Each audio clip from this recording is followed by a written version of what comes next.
Welcome to tonight's Yountville Town Advisory Group meeting for the Envision plan process. Tonight's meeting is Thursday, December 14th, 2017. And we'll begin the meeting. And item 1 is the call to order and roll call. Thanks. Alternate member Pena? Here. Member Wickers? Here. Member Santos? Here. Member Johnson? Here. Member Hauer? Here. Member Diver McAvoy? Here. Member Chalmers? Here. Vice Chair Dennington?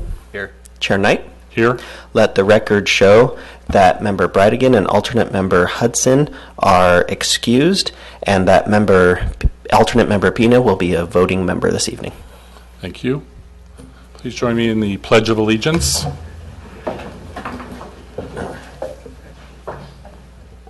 Allegiance to the flag of the United States of America and to the republic for which it stands, one nation, under God, indivisible, with liberty and justice for all. Thank you. Item 4 is the adoption of the agenda. Are there any questions about the agenda tonight? Move adoption. Is there a second? Second. There's a motion, a second to adopt tonight's agenda. All in favor? Aye. Opposed? Thank you. Item 5 is public comment on items not on the agenda. Seeing that we have no one in our audience tonight, we will move on to item 6, administrative regular items.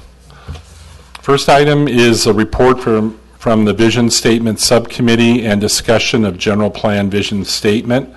And I'm going to defer now to Carl for comments. Thank you. This has actually been a long time coming. It's been ready for a while. We've just been kicking it around, and we missed the last agenda. And so we are on agenda for this month. In developing this statement, I passed out this little write-up, which is basically what I'm going to read from. But we spent a little time researching what a vision statement really should be and what it should not be. And I developed this little list of what should go into a vision statement. PJ and I have met several times on this. Eric, who is on the committee, has had some personal issues and has been unable to meet with us.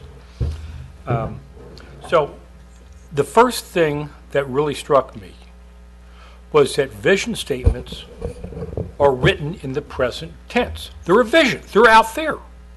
But they're written in the present tense. It's as though the world now is the way that we wanted it to be. And so you should have a present tense vision statement, okay? You should open it with some kind of a powerful phrase, something that catches people's attention, but also really summarizes what you are trying to present in your vision, okay? It's all about outcomes. This is what the end. If everything we envision for Yountville 20 years from now comes true, this is what it looks like. This was one that interested me. It's not a political statement. It's not a business statement. It does not use business language. It uses very plain, cut and dried words that are all about the message getting across. It evokes emotions. Yeah, that's a tough one for me. And it helps build a picture. So with that in mind, the vision statement that PJI came up with is here. Yountville is the dream home for many people from many places. Some of us are even fortunate enough to live here. In many ways, we are a study in contradictions. We have a vibrant, tourist-based economy, yet we are a local community that is both involved with and in love with our town. Our geography is small, yet Yountville is mighty in being recognized as a world-renowned destination. We are committed to protecting and enjoying our scenic environment. Our parks are in our open spaces, yet we are still a developing community. We embrace the future, yet we respect the past.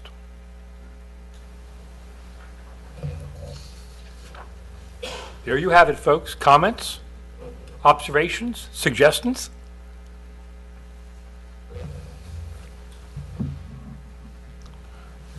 So, right, so this is on the agenda item, so I think one of the issues, we do have a lot of other items on the agenda, but I think we should spend a few minutes, if people have comments about it, if they have suggestions, if they would like to, I'm not sure, the challenge is how do we share comments in terms of building this. I mean, we have a subcommittee, but if you have comments, please express them, and then I think we've taken a lot of information from the community in the last community workshop. I think there'll be a lot of discussion tonight about land use and the community that will also provide ideas and all that. So please give us your comments. There's always an option for us to, and it's not something that has to be completed today. We could continue it and have further discussion on the 11th of January. So, but I think it's do people have comments that they'd like to share now? Let me extend that comment. Give me just a minute, okay? I think PJ and I have worked up something interesting. Yep, I agree. It's two people, okay? This is a statement coming from a group of 9 of us. So if you guys have suggestions, comments, feedback, please. This is not a done deal. Thank you. Yeah. I would like to see, Yountville is the dream home for many people from many places. Many of us are even fortunate enough to live here. So it continues the many rather Okay. than some, which sort of diminishes a little bit to me. Well, when PJ and I were discussing this, that's the way we started with. Many of us even live here. And we thought, well, it's the dream home for tens of thousands of visitors that come here every year, and there's only 2,700 of us. So that's why we changed it to many, but I mean to some. Okay. Good. Is there comments? For me, it would be a little bit easier to read over this myself, take some notes, take some time to digest it. Is it reasonable that we can email someone in that subcommittee or all of the subcommittee, or should we submit comments through staff to direct to the subcommittee? What's the appropriate way to go forward? I think that could become a serial meeting if each person is commenting on it and you're achieving the same work that we would hope to achieve in a public meeting environment. So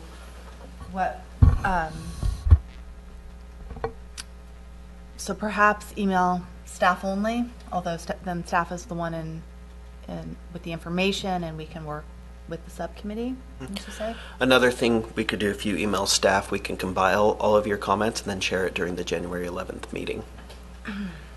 I think I would like to hear the comments rather than having staff just take them and redo this, because I think part of being on the committee is that having that give and take and hearing other people's comments. So whether we discuss it at 11th after you've compiled the email comments, or if people are not comfortable just speaking about it tonight.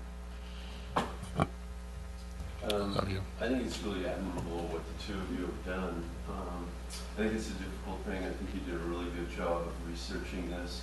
I have a suggestion. We kind of started our committee with the word livability, and I think we all sort of galvanized around that. And somehow I would like to see that word somehow inserted in here, because I think we had pretty good consensus around the table that word kind of symbolized not only for us, but our neighbors, etc. The other thing, and this is just a typical W wild card thing, is it possible, since a vision statement is important, sort of the poetry of the text, but could it be that we could maybe use something like the Yountville Sun to suggest to people, can you write into this committee or to you and get some feedback from the outside and see what other people might say as the vision statement, and then come back to this, like Boyd said, kind of revisit it after we have a little input from them? Is that a reasonable thought, or something that's just too time consuming? And what do you think? Well, it is the TAG's vision statement for the work, and I understand you're wanting to have public comment on it because that helps inform what you do. I'm sort of torn about that. I think maybe what you should do is speak to those in the community and get their thoughts on it, but ultimately it is an issue for the TAG here to come up with a vision. Yeah, I thought by taking some of their thoughts, we might be able to draft together in this committee that statement. But if that's too time consuming, Let me suggest this, okay? Each of you talk to people. Find out what their vision for what this town in 2040 that we're shooting for is going to look like. What do they see in the town? Collect theirs. And let's have a discussion on this on the January 11th meeting. I mean, I'd love to get one item done in the TAG committee. We haven't got much done yet, but sure. I have a question about process here. So for the, we're presenting this work to the council. We're presenting a vision statement to the council, but in terms of their process, once we give it to them, there has to be many public hearings. This vision statement will be available to the community to comment on. So I like Davio's suggestion, but the process through the council is this will come back to the public from our suggestion before obviously the council makes a decision. Is that correct? Correct, right. It's all part of the public process and the many public meetings and workshops Okay. for the general plan update. So what I'm thinking is that the community at some point is going to have an opportunity to comment on the vision. So my only suggestion is that maybe we take these comments and that everyone look at them, spend some time over the holidays, and email to staff your suggestions, and then let's just bring it all back on the 11th and see what people have said and spend a little bit of time on it, if that makes sense to people. And I do appreciate all the work that you and PJ did. And we have to start somewhere, and I think it speaks to the community, the vision of the community, but I think it's good to get input from every member of the TAG. So spend some time over the break, and please forward it to Nathan or Sandra. Comments? I was going to suggest, are you on Nextdoor, Yountville? Pardon? Nextdoor, Yountville, are you on that? No. Is anyone else? Yeah. Yeah, I am. So if anybody really wanted to collect feedback, is that somewhere where we could do that as an individual? You certainly have a right as an individual, write a letter to the editor, or to have the community present something to TAG, or use Yountville Nextdoor Yountville to basically get comments from people as well. So, Is there any problem with using social media for agenda items? Okay. good. Is that good? Yes. We'll please collect your write your comments down, send them to staff, and we'll agendize it again on the 11th. And thank you again, Carl, and to PJ. Good. So let's move on to the next item, which is review of the November 21st workshop. Thank you. So this is meant to just be a quick discussion about our last workshop that we had, mainly just so the TAG can discuss amongst themselves what their takeaways were, what impressed them, what any comments made by the community at that meeting. The YouTube video for the meeting has been up on the Envision Yountville website for a couple weeks now. Hopefully, if you weren't able to attend the meeting, you've been able to look at that video to get just a good idea of what the public felt. Also attached to the agenda packets when they were distributed a few weeks ago were printed versions of the workshop presentation with the survey results, as well as a copy of the table-by-table written down comments. I didn't print those for you in front of you tonight because it's altogether about 40 pages. However, I can have them up on the screen if there's anything in particular you wanted to refer to. And so right now it's mainly just your discussion, which would be a good one to have before diving into the policies and the discussions from the subcommittees. So with that, any comments anyone wants to make about the workshop?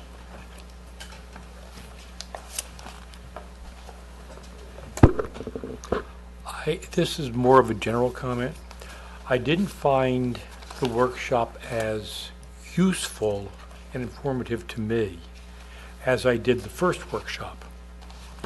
And I think part of it was the fact that we broke up into small little teams. So you got feedback from those little teams.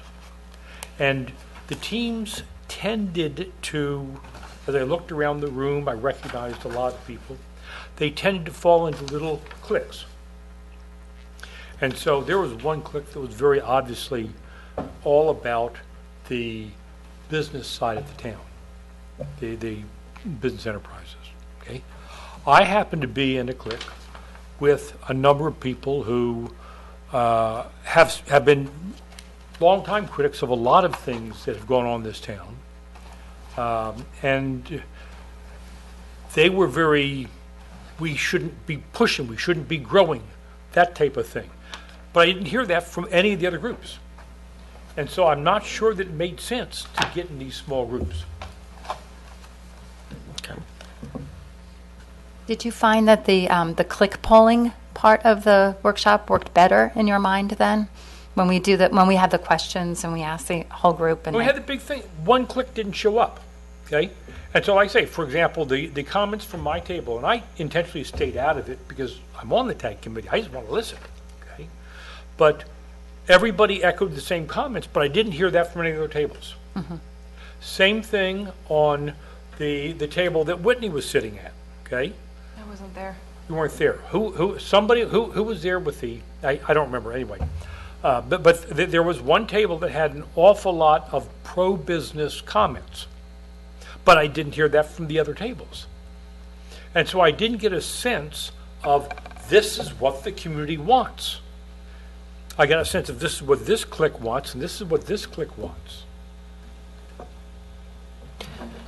Yeah, that happens at public workshops with tabletop exercises. It's rarely do you find that one item will have complete consensus across a whole community. That happens very rarely. Even our very first question with what are you doing on Thanksgiving didn't have consensus. Everyone was doing different things. And that's one of the reasons why the workshops are broken into quick poll questions, where you can get, of these 6 ideas, what do you like the best, and people can rank them. But one of the reasons you have tabletop exercises is to have more of that free flow of dialogue, where rather than staff saying, here, pick one of these 6 groups for you to fall into, go ahead and discuss as much as you can. The reason you break out into smaller groups is because it becomes unruly. If it's 100 people, go ahead and talk. It's really hard to capture. But by focusing in groups of 7 or 8 or 9 that was there, and then having them summarize the thoughts of those 8 people, it was interesting, I agree with you, that some tables focused on one issue more than another, but that's what happens when you break out like that. And the purpose of the tag now is to take in all of that and create that town-wide opinion as best as you can. I'm not sure, I'm just real quickly, I'm not sure and it's mostly after the fact reading the comments from the tabletops. I didn't get the same sense of division from each tabletop. When I read over the whole comments, I saw there was some diversity and differences, obviously, that the groups brought, but I was actually surprised that I thought there was more commonality in the comments when you went through it, that there was really a general theme about livability and about view corridors and preserve and understanding that we're going to grow, but trying to keep to a certain character that we have. And so I'm not sure I sense that. I was actually it was useful for me, and I would suggest to anyone, if they have access to those, that by reading all those written comments, you get a general sense that there was maybe, I felt like there was more in common than there was different in those statements. But yeah. I made a chart of all of them as I was looking at them in each of the different categories and kind of saying which group said what. emphasize and stuff. And you could see the commonality and the differences, and I think that's how the town is. There's- Yeah, absolutely. I actually think that the public workshop and the tabletops accomplished exactly what it was supposed to do. Was supposed to give us a little taste of what people are thinking about. We heard from, like Carl said, different communities within our community, and now it's our job as this body to take what we've learned in this, distill it down, and understand what is best to move forward. So obviously there's always going to be some, maybe not the best outcomes or the best, way that people break down and discuss things, but now we have the information to move forward. So I actually think it was pretty good. Other comments? My comment was that it was pretty dense, and I know we talked about that in the subcommittee. The click, am I on? Yeah, it just needs to face you. The clickers were really good. They gave us great information, just like at the first workshop, and that was great to include that again. I think that the meat and potatoes of that meeting, though, or that workshop, was the tabletop discussion. And unfortunately, you had the click survey first, then you had a long presentation, which it needed to be long, and then you had discussion after that, and I felt like it just kind of dragged on, and it could have been chopped up a little bit better. It was great information, but I think it was a lot for those folks to kind of take in one sitting. For all of us, we're kind of immersed in this, but for them, they maybe weren't ready for quite that amount. I think we definitely observed what you did too, that it was a lot of information, and people were just simply exhausted at the end. The good thing is that's helping inform how we'll do future meetings and how much we can fit in. The reason we wanted to break it up into quick poll is those are for the more simple, direct questions. We can get an answer. Some things were more in depth, but we definitely took the same feedback that you observed, and we'll be structuring things differently, or at least in response to what we saw that people liked and where they had struggle points, and just simply how much we were presenting that night. We'll be breaking up future meetings into 2, for example, instead of 1 like that. We got great information, though. Yeah. I want to underline that. The information we did get was great. Yeah, I agree. I mean, for example, the question about a dog park, I feel like we've been talking about for quite some time just within the community of needing a dog park, and I was really shocked by the answer of most people said it was not important. So I don't think we would have gotten that answer without doing something like this. So in terms of its, being valuable, I thought it was extremely valuable.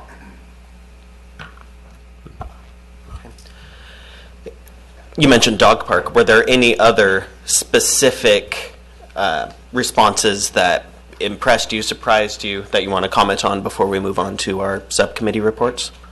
Especially since many of these questions do relate directly into some of these subcommittee policies. I think it is interesting that the people in general understand that in order to maintain the character of the town, it includes having tourism, and that we need to sustain the tourism economy. So the idea of the diversity is not only livability, but tourism is important to us, and we need to preserve it, and we need to make sure that we have that in order to pay for all the things that we enjoy. And I know that while the fires were devastating and a horrible, tragic development, it was very interesting to talk to people during that 10-day period when the town was basically deserted. Yeah. And I think to a person of people that I talked to, they stated over and over, boy, I really don't like the town without my tourists. And that it wasn't much fun, and there wasn't anything going on, and we didn't have the activity, didn't have the strollers in town, the people strolling through town. So I think it was, for me, I was glad to see that people do understand that it can't just be a town of people living here, maybe the way that it was 30, 40, 50 years ago. I'm sorry. Go ahead. Yeah, well, the other piece of information from the workshop that was interesting to me was the graph on the willingness to remove the 55 and over, because it appears obvious from the graph on the surface, but there's a second way to look at the graph which said something different to me, which was if you combine the yes number with the unsure, it's 29. 29 to 31, which is actually pretty close on that vote. And that surprised me. So, for the ones being referenced, I'm doing my best to throw them up on the screen in case you didn't have the printed one with you. So I found that interesting as well, and after reviewing from our last meeting, I really looked into that, especially with the southern parcel a little bit more, and the conversation about changing that around. And I think my understanding is a little bit different than it was at the meeting, but I think it speaks to your comment about the yes and the unsure. There's certainly more no's, but I think what we need to look at there is that it's not that we want to remove it, but I think people are open to change there, and there's options with that, the church property, and I think people might be open to making changes there, as long as we keep the 55 and older housing in some form, whether it be adding a new parcel for 55 and over on the church parcel, and then changing the other. Well, can you help me? You know what I'm... Yeah, there's a lot of different options that were brought up. But what this question is mainly getting at is keeping the mobile home parks exactly as they are development-wise, but just removing the restriction that only 55 plus can live there. And that is the results that you see here. But brought up at the November TAG meeting, at the little preview mini discussion, was the what if the church policy develops like the church parcel develops like this? What if Gateway was redeveloped like that? And so as TAG members, you have a lot more swimming around in your mind, whereas this was the only question about it that was brought up to the community at the workshop. Well, I know at our table, there was some talk about that as well. And one of the things that kind of came out of it was that doing things in stages, not thinking of it as like this big picture, sort of like the property on the north part as well. Start to think of it in stages. Like, okay, if we did the first stage of building, affordable housing there, then what might be the next stage and what would be the next? Because obviously, I mean, the important thing, and I always kind of go back to this, is we've got to be able to have people living in those homes. We've got to know that we're supplying something that people are actually going to come to. And it just because you build it doesn't necessarily mean it's going to sell, and we've experienced that in this town before, and so it's important to know that, to kind of I think doing it in stages is better, and that's kind of what we heard at our table. Good. We have one member of the public. Yeah. The only other comment I saw that was interesting is that I think people understand their concerns about the direction of the community was addressed in your question about, and I'm not sure how much you put into it when you actually put out the suggestion about caps on hotels, or that there was a fair number of people that were willing, 40% said no basically, but there were, in that other mix there was just willingness to do that. So people are aware of the community, they're aware about the impacts, and I don't think it didn't speak to this desire to have it done. But I mean, there was people recognizing the fact that they want the community, the council and people to do what we can to keep this community to keep the community in a residential and in the quality that we all live, and that they're open to that kind of concept. But I was surprised there's kind of that mix of people's response there on that question. I took that slightly differently, in that you're looking at it now even. There are a lot of different factors going on, and different people are looking at different elements of it. But bottom line is, nobody wants all tasting rooms or all hotels or all restaurants or all residential. They want a mix. This is a great example of one of the policies we're going to get into greater detail when we start going through the matrix and we give our presentation, is that obviously what stands out most is that people thought there may be room to set a cap or other limit on a tasting room. discussion in the committee group was more that the market approach was appropriate, and we were able to discuss the reasons for that, and so that informed the way the policy is written here. And because we've seen a lot of different feedback, it's really ripe for more discussion here tonight. It's hard to judge your research on that because there was over 60 people at the meeting, so you're seeing, pick all that apply, 26 people really set a standard that allow the market to decide. So, slightly a little less than half said that, but then you have the other half that were kind of maybe address the issue of or concern about tasting rooms more than they had about restaurants and new hotel rooms. I look at the first two columns as sort of comprising everyone who was there at the meeting, and some of those people may have also chosen 3 and 4. Okay, yeah. It's interesting data. It is for interesting. Thank you. Are there any other comments about this, or would you like, we'll move on to our subcommittee reports? Okay, good. Thanks. Thank you very much. Okay, so we'll move on to item 17-1477, which is reports from land use committees and discussion of the land use policies. Okay, so what we'd like to do is we have a presentation to kind of go through all the policies, and not all of the policies and programs, I shouldn't say that. Just talk a little bit about the land use element, and then what we've decided to do in order to kind of try to get through all of the information, all the policies and programs that are in the matrix, is we've picked out the ones that staff felt we should discuss, like we've done with the other elements. So we've picked out a few of them. I've got some background information. And I'm just going to kind of frame the issue that we want to discuss. And then staff is here to talk more about it if you have any questions. And then we'd like to get the feedback on that particular program or policy, and then we'll move on to the next one. And then when we get through the ones that we've selected, if you have any other ones that you want to address in the matrix, we'll go through those as well.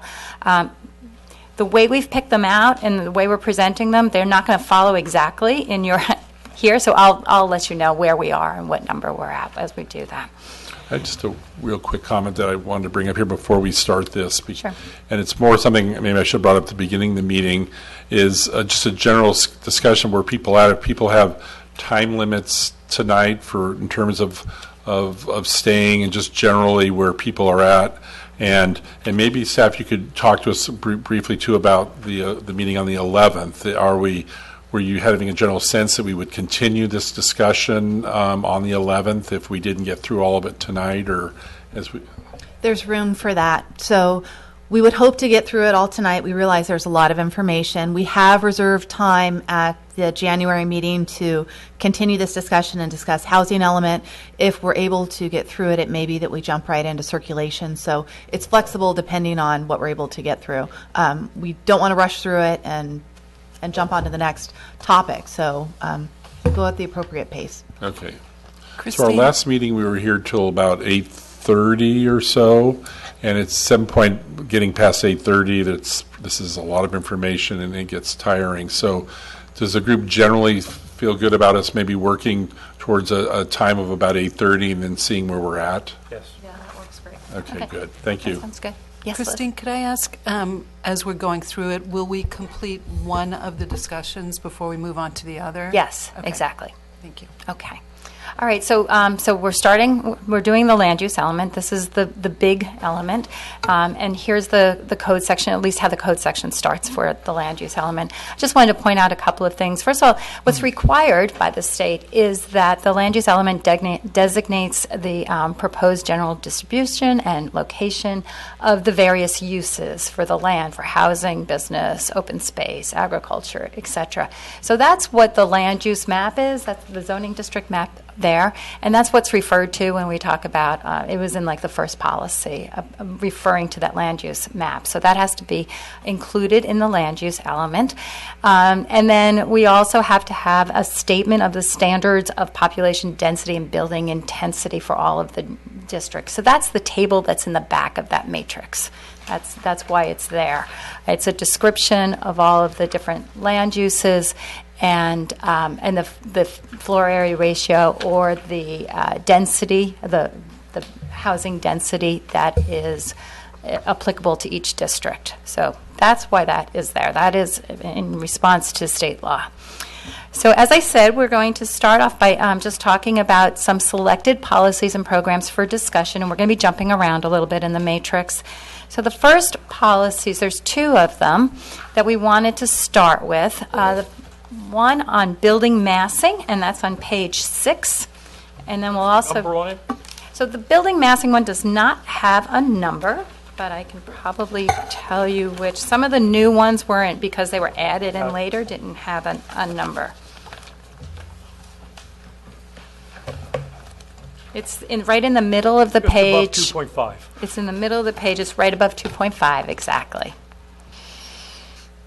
And then the other one is scale of development, and that's on page 14. And we wanted to start with these because both of these policies are really kind of, they're broader policies that inform some of the other policies that we'll be talking about next. So the building massing one says all buildings shall utilize massing techniques that mitigate heavy or bulky forms, such as modulating building mass, partial upper stories, setbacks for upper story volume, and variety of roof forms, comma, do not obstruct view corridors, and are compatible with adjacent structures to ensure that new buildings do not overwhelm their sites or their neighborhoods. So this policy is being recommended by staff in order to address like the height and the massing concerns that were expressed at the land use workshop and also all of the subcommittees. So we want to talk about that one. And then the other one, which is sort of related to building massing, is the scale of development. And this one says new residential development, remodels, and additions should avoid a design approach that exaggerates height, bulk, or mass, or results in design that is not compatible with neighboring properties. So, they're they kind of both go a little hand in hand. This second policy is also one that we want to talk about in relation to using it to, rather than the 50% rule, which requires that no more than 50% of single-family homes on a particular block in a residential neighborhood is allowed to be two-story. So this policy, the scale of development, could be used in place of that 50% rule. That's something that the Residential and Agricultural Subcommittee did support doing that. The Local Identity Subcommittee, however, wanted to retain that 50% rule, so we wanted to get the committee's feedback on that.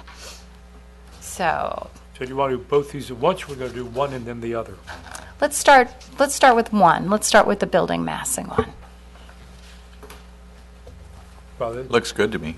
looked good to me. Looks good? Yeah, I agree. Yeah. If you say looks good, we can just keep moving. So, any other Do you generally comments? have any comments about that? Fine with it? Okay, great. Okay, then let's talk about scale of development. What page is that? So that's on page 14. We've implemented something different with red type and so is there a difference in the red type and underlining and the black type and underlining? Yes, so the red type, so the black underline, when we distributed this to you last time at the last TAG meeting, that was what was shown in black. So the black, the underline, and the strike through is what is changed from what's currently in the general plan. The red is what's been added after the discussion with the subcommittees. Okay. Could staff maybe give a little background on how it works currently with scale of development and neighborhoods and the 50% situation? So currently, let me go and take you to the existing general plan policy on height and massing. I think it's on page 6. And, no, it's on page 5. It speaks of allowing two-story buildings that do not have a large mass, do not obstruct view corridors, and are compatible with adjacent buildings. And we've pulled those elements in some of these new policies, and it indicates that single-story elements along street frontages are preferable in most situations. So that is the more general plan policy that was implemented in the zoning ordinance, and the design ordinance is a 50% rule. So it was interpreted to mean once you hit 50% of the single-family homes, no more can be two-story. And it was a way to mitigate mass. It establishes a very bright line standard in the zoning ordinance rather than looking at the context of the street. And so the rules that we're proposing are also the more general plan policy. They don't directly reference that 50% rule, but it would allow us to bring in the idea of context and the step backs and the modulation of the building elements as part of the design element rules and regulations that drive development. So I guess One of sorry, go the ahead. challenges I have is looking at some of the existing neighborhoods where the 50% rule maybe was not used. I'm not sure. For instance, in the Washington, Yountville Square. okay, Yountville Square, where the center of the development is all two-story, correct? Correct. It is very massive, and I'm not sure how that happened, even though there is a 50% rule. But to my eye and to my way of looking at our town, it seems very incongruous. It created a lack of open space, of open air space. It really changed the character, I think, of that neighborhood. And I believe it originally had park space in the center when it was originally proposed. And then when it was built with that mass, full two-story, 6 two-story buildings in that place. In having just sat through a town council meeting where there was a discussion about someone wanting to build a two-story home where it would have gone over the 50% rule, and then going out and looking at that space, I think it would have been very difficult to have a policy that said, well, we'll look at the way the house is going to be built. You know, will it really be a 1.5 story or a 2-story? I'm really in favor of keeping the 50% rule because I do think it gives the guidelines to say that we don't want massing in our neighborhoods, that we don't want a Yountville Square type of situation to happen again. That would be my feeling, having seen what happens when you don't have clear policy on the 50% rule. Could I share some information on that? So that center block of the 6 houses is very heavy, very solid massing, and the rule for the neighborhood complies with the 50% rule overall because across the street, the 1-story buildings are grouped together. So when you look at overall numbers, I believe it meets that standard. And yet it resulted in this very heavy interior portion. And when you look at those buildings, look, this is a perfect wall. It is one solid plane from first story to second story. We see huge boxes, and yet it met the 50% rule. The rule that we're proposing tries to better define what those design elements should be that would be acceptable, and the techniques that mitigate this heavier or heavy massing or bulky forms, such as the modulation of the building mass. So if we'd had more articulation here, if they'd broken up that building plane, and it could be using partial upper stories rather than full upper stories like this, doing setbacks for that second story volume so that the second floor is pushed further back, or having a variety of roof forms. And those are only examples that would then be drafted into very certain design standards that would avoid this effect. And what happened here was a reliance on the 50% rule, and check, it passed that rule, but we're not looking at the forms that may be more acceptable. So that's where staff is coming from and with the recommendation. I guess I misunderstand then the 50% rule because my eye says that street, that block does not have a 50%, that it's 100% two-story, not the entire neighborhood, but that particular street. On one side of the street. And the 50% rule looks at both sides of the street. It's hard to look at, because if you look Yeah, directly it's just across so from heavy. it is also surrounded by two-story buildings, two-story homes. So directly across the street are 2 very large two-story homes. Kitty Corner is a large two-story. I don't know that the neighborhood meets the 50% rule when you count it out. Yeah. So Some one of of the the other units also had units above the garages, Yes. and I'm not sure, those might have been 2 of those- exempt from the 50% rule. I can't Well, it's remember. a two-story Right, it's house only the- plus a garage yeah. Right. with a unit above. So it was, again, massive across from the center core. Maybe a different way to look at this is, does this revision allow staff to be more picky with the 50% situation. So it gives you more leverage to say, no, actually that type of development does not work, or is this not doing that? We think it could give us, upon development of design guidelines is the first step in getting there. It could give us better rules to guide applicants at the design phase. Going back to Liz's comments, it does. It seems like the number of 2 stories is just out of control in this neighborhood. It was a master Development. plan development. It was master so planned. those are unique in that you can have exceptions to the code, so that could have very definitely applied here. And these rules may have more value moving forward since we're a built-out community, and looking at what individual property owners want to do and making sure that those forms match the context of the neighborhood and they employ these techniques. This is a little hard discussion to have because of how this area was developed.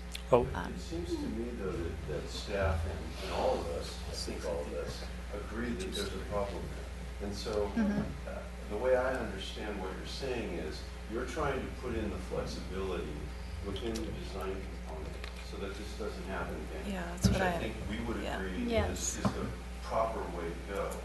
Now, my question would be, will the rules be strong enough to sort of defeat the lawyer that comes forward and decides, well, wait a minute here, this 50% thing can be, we can construe it a different way and then end up with this mass that we would agree we don't want. So, in my opinion, from what you've said, you've identified the problem. We have, as well as a community, I think, or at least a committee, and if we can build in the rules, the template that prevents that, but yet still allows these mass developments, then the 50% rule would make sense to all of us, or most of us. So, Perhaps in it my is opinion, that's what I think. keeping the 50% rule, but then adding language that says, in addition, to evaluate the massing. I think it's to make it tighter and to make it Yeah, more that's what- difficult yeah, rather than to that's- make it yeah. more lenient. Give the council the tools to be able to do that so that they hold up. Especially if there we is a have way these to combine them. discussions. Yeah. I don't know, but when I read this, I don't like having the 50% rule because we're faced with the need to be able to have more residents living here. And we don't have a whole lot of room to expand out. That leaves up as our only alternative. And so the 50% rule was something that I said, it's made a lot of sense, but if you do it right, you can go up. And this was something we discussed at the workshops, okay? You can go to 2 and even 3 stories over on the business side Yeah, this is without about having too residential, much though. problem, Yeah. This is- provided you do it right. And so the context here is more in how you get more residential space without massing, without having these big straight walls. Had those houses up there had a setback from the first story to the second, they wouldn't look massive like that. And so there are ways to adapt to this, and I don't know how we put those into rules. And the 50% rule, I think, in general, has served the town well. But I think it cannot continue to serve the town if we're going to grow. I take issue with this statement that you made, Carl, at the beginning, saying that it is something to the effect that it's our task to figure out how to let the town grow. I don't think that's our task. I think our task is to figure out how we want the town to look in 20 years. And there might be some that want to grow, some that don't want to grow. I believe we are under some kind of a state mandate that we have to be able to allow for a certain amount of growth each year. Is that correct? We're required by state housing law to prove that we have enough land zoned residential to accommodate the necessary housing growth. And so, yes, there is some element of growth and development that we're expected to take. I think that's even greater when you look at the agricultural preserve and the fact that cities are intended to become denser and denser to allow agriculture to remain as it is at the borders and throughout the county. So there are those conflicting You won't. things at work. So I think we have someone who wants to speak here, but while we let that speaker go, Nathan, can you go around on the Google map that you have up there? I think there's a house that has a second floor that's set back. Can you maybe search for that while we have a speaker here? I saw you go by it a minute ago. I'm sorry, I don't know where it is. It's not actually a public comment. We're having the town manager speak, and so thank you, Steve, for your comments. And well, actually, I think this is a very exciting conversation, and I'm going to offer a couple background on Yountville Square.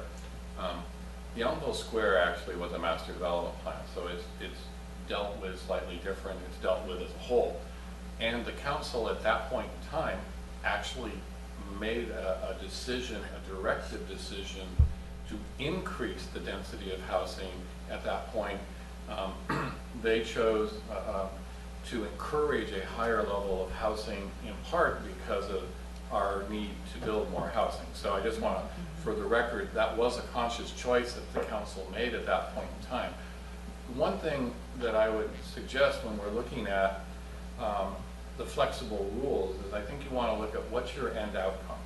Some neighborhoods, if the neighborhood is generally a two-story neighborhood, then your contextual development of the 50% limit may or may not be as arbitrary, because if the neighborhood was traditionally built and has better site layout and all those other things that go into design, then it's not necessarily that the two-story is bad. So I mean, when you're looking at the context, we also have some challenges because a lot of our neighborhoods were developed at a specific point in time. Some of you may be more familiar with the Oak Circle. Now, Oak Circle is a nice loop. So when you go to apply the 50% rule, you got a boatload of homes that are eligible for 50%.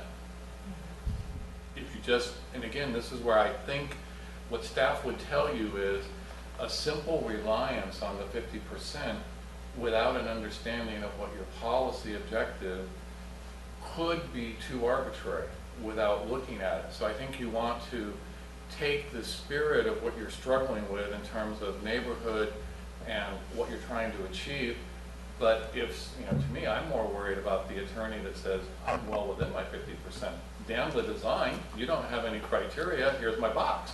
So I think there's room for the spirit of discussion you're having with understanding the context, because a lot of Old Town, for example, some of those are actually two stories. They don't all look it, but you've got the dormers and the styles. So it's more of what are you trying to achieve, and in one neighborhood it may or may not be an issue, and I think one has to be cautious because land use siting, how the neighborhood is developed, and those things could have a bigger input. I don't disagree at all with the fact that the center of Yountville Square looks like somebody just filled it in, because in all candor, that's what they did. If you go look at the balance of that neighborhood, it flows much better. So I think the goal would be, we don't like this massing. Not necessarily that it's, I'm just offering you, because if somebody goes by a checklist, sometimes we don't like what we get because it is arbitrary and you do the math. But I just wanted to give you some background on that particular development, because that was a choice that I think some people, may have regrets on terms of that it was a decision to try to get increased number of units at that point in time when that development was put in. Before you leave the subject of building massing, one note I had here, you might want to modify the description of the policy on page 14 to put in a reference to the building massing policy, which is earlier in the matrix, because we do discuss this in the building massing. At the start of the meeting here, we said, yeah, we all agree it's a good statement, okay? And so you might want to put a reference to it in here on scale of development, because that's exactly what you're talking about. That's exactly what Steve's talking about. So I have a just general sense that this has been a good discussion, that I think what I'm hearing is I'm not sure. I get a sense that the question is should it be one way or the other, and I think what I'm hearing is that basically the 50% rule of itself and by itself could be problematic. I think what I've heard tonight is that staff has proposed adding this language about building massing to help guide master developments in the future, which for us would be right now are very few parcels. But I'm hesitant to remove the 50% rule, because maybe with the building massing language, then you could that would help balance this rule. But without a rule, I'm concerned that the building massing is too open to an opportunity for two-story and development. What we're looking at generally in this policy is creating some more flexibility in some neighborhoods for higher FAR, more two stories. I'm not sure we're thinking that Toy and Terrace should become all two-story, and I'm not sure, unless you set some bright line, how you prevent that from not happening. So I thought the point that Steve was making was that if you go by the 50% rule, it might trump what you're trying to do with avoiding massing. The way that it might be interpreted, or the way that it could be interpreted, could trump the other one and create problems because it's there. I'm not sure. We have both. Well, I'm just saying, in some ways, the massing takes care of it in that statement. The question is, if you add the two together, does one begin to take away from the other one, or could it potentially take away from the other one? In other words, if you have the 50% and someone locks in on that and says, yes, we meet that requirement, and so you can't stop us from moving forward, then you hurt yourself with your judgment call on the massing, which would have been a nicer way to do it, saying it all has to fit in, it has to be, that statement is well written, and I wouldn't want, I think we all have the same goal. The question is whether leaving the 50 there gets in the way of having what we really want to have happen. I'm not sure it necessarily does. I think like with Washington Square, having that building massing and the 50%, if the building massing rule was there, then that center core development and that would have not have occurred, or it would have been improved. The design guidelines would have improved it. I know you can see where 50% rules have an impact, but I know a lot of projects the town does in a master development say put one stories here to protect view corridors, put two stories there, and that was part of that discussion of Washington Square, of that blending of where one story and two story, and neighbors on the outside of the development speaking to their concerns about two stories for those folks down on one side. So that's why a lot of those homes are one story. But I don't see the issue of it trumping as much as the building massing helping guide the 50% rule. But you never know what happens until a developer brings something forward and interprets it themselves. I think the flexibility that I spoke of earlier, though, is really what you're asking for, and I think it actually links what Merlin is saying. He's saying, we have these guidelines. We want to keep them. The 50% rule at least is a 50% rule and not a 55 or 60 if we had nothing. And I think if... Speak in the microphone. The microphone turned off. Can you just turn it up? Sorry, guys.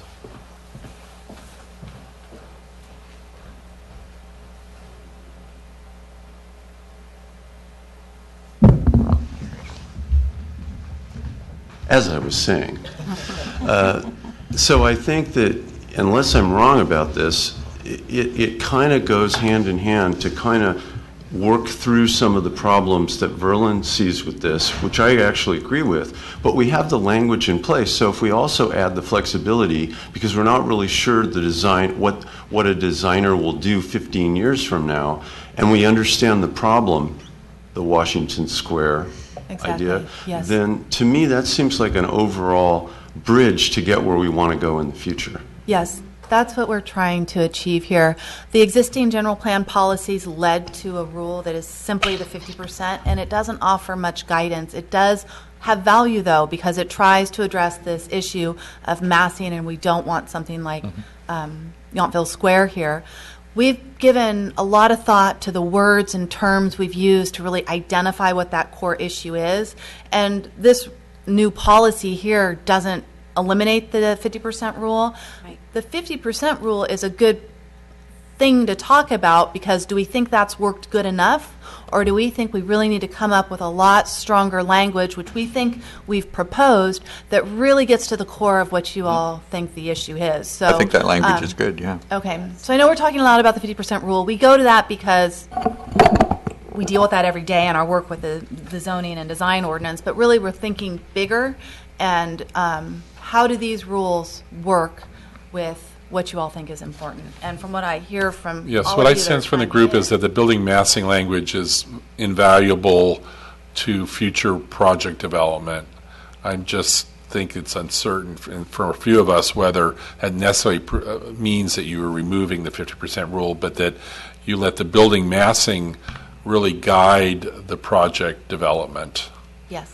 And the scale of development. And the scale. Policy as well. I just want to be clear with that. Does that So speak both to of those are Berlin, what good, you were saying, or- but we won't be doing anything with the 50% rule.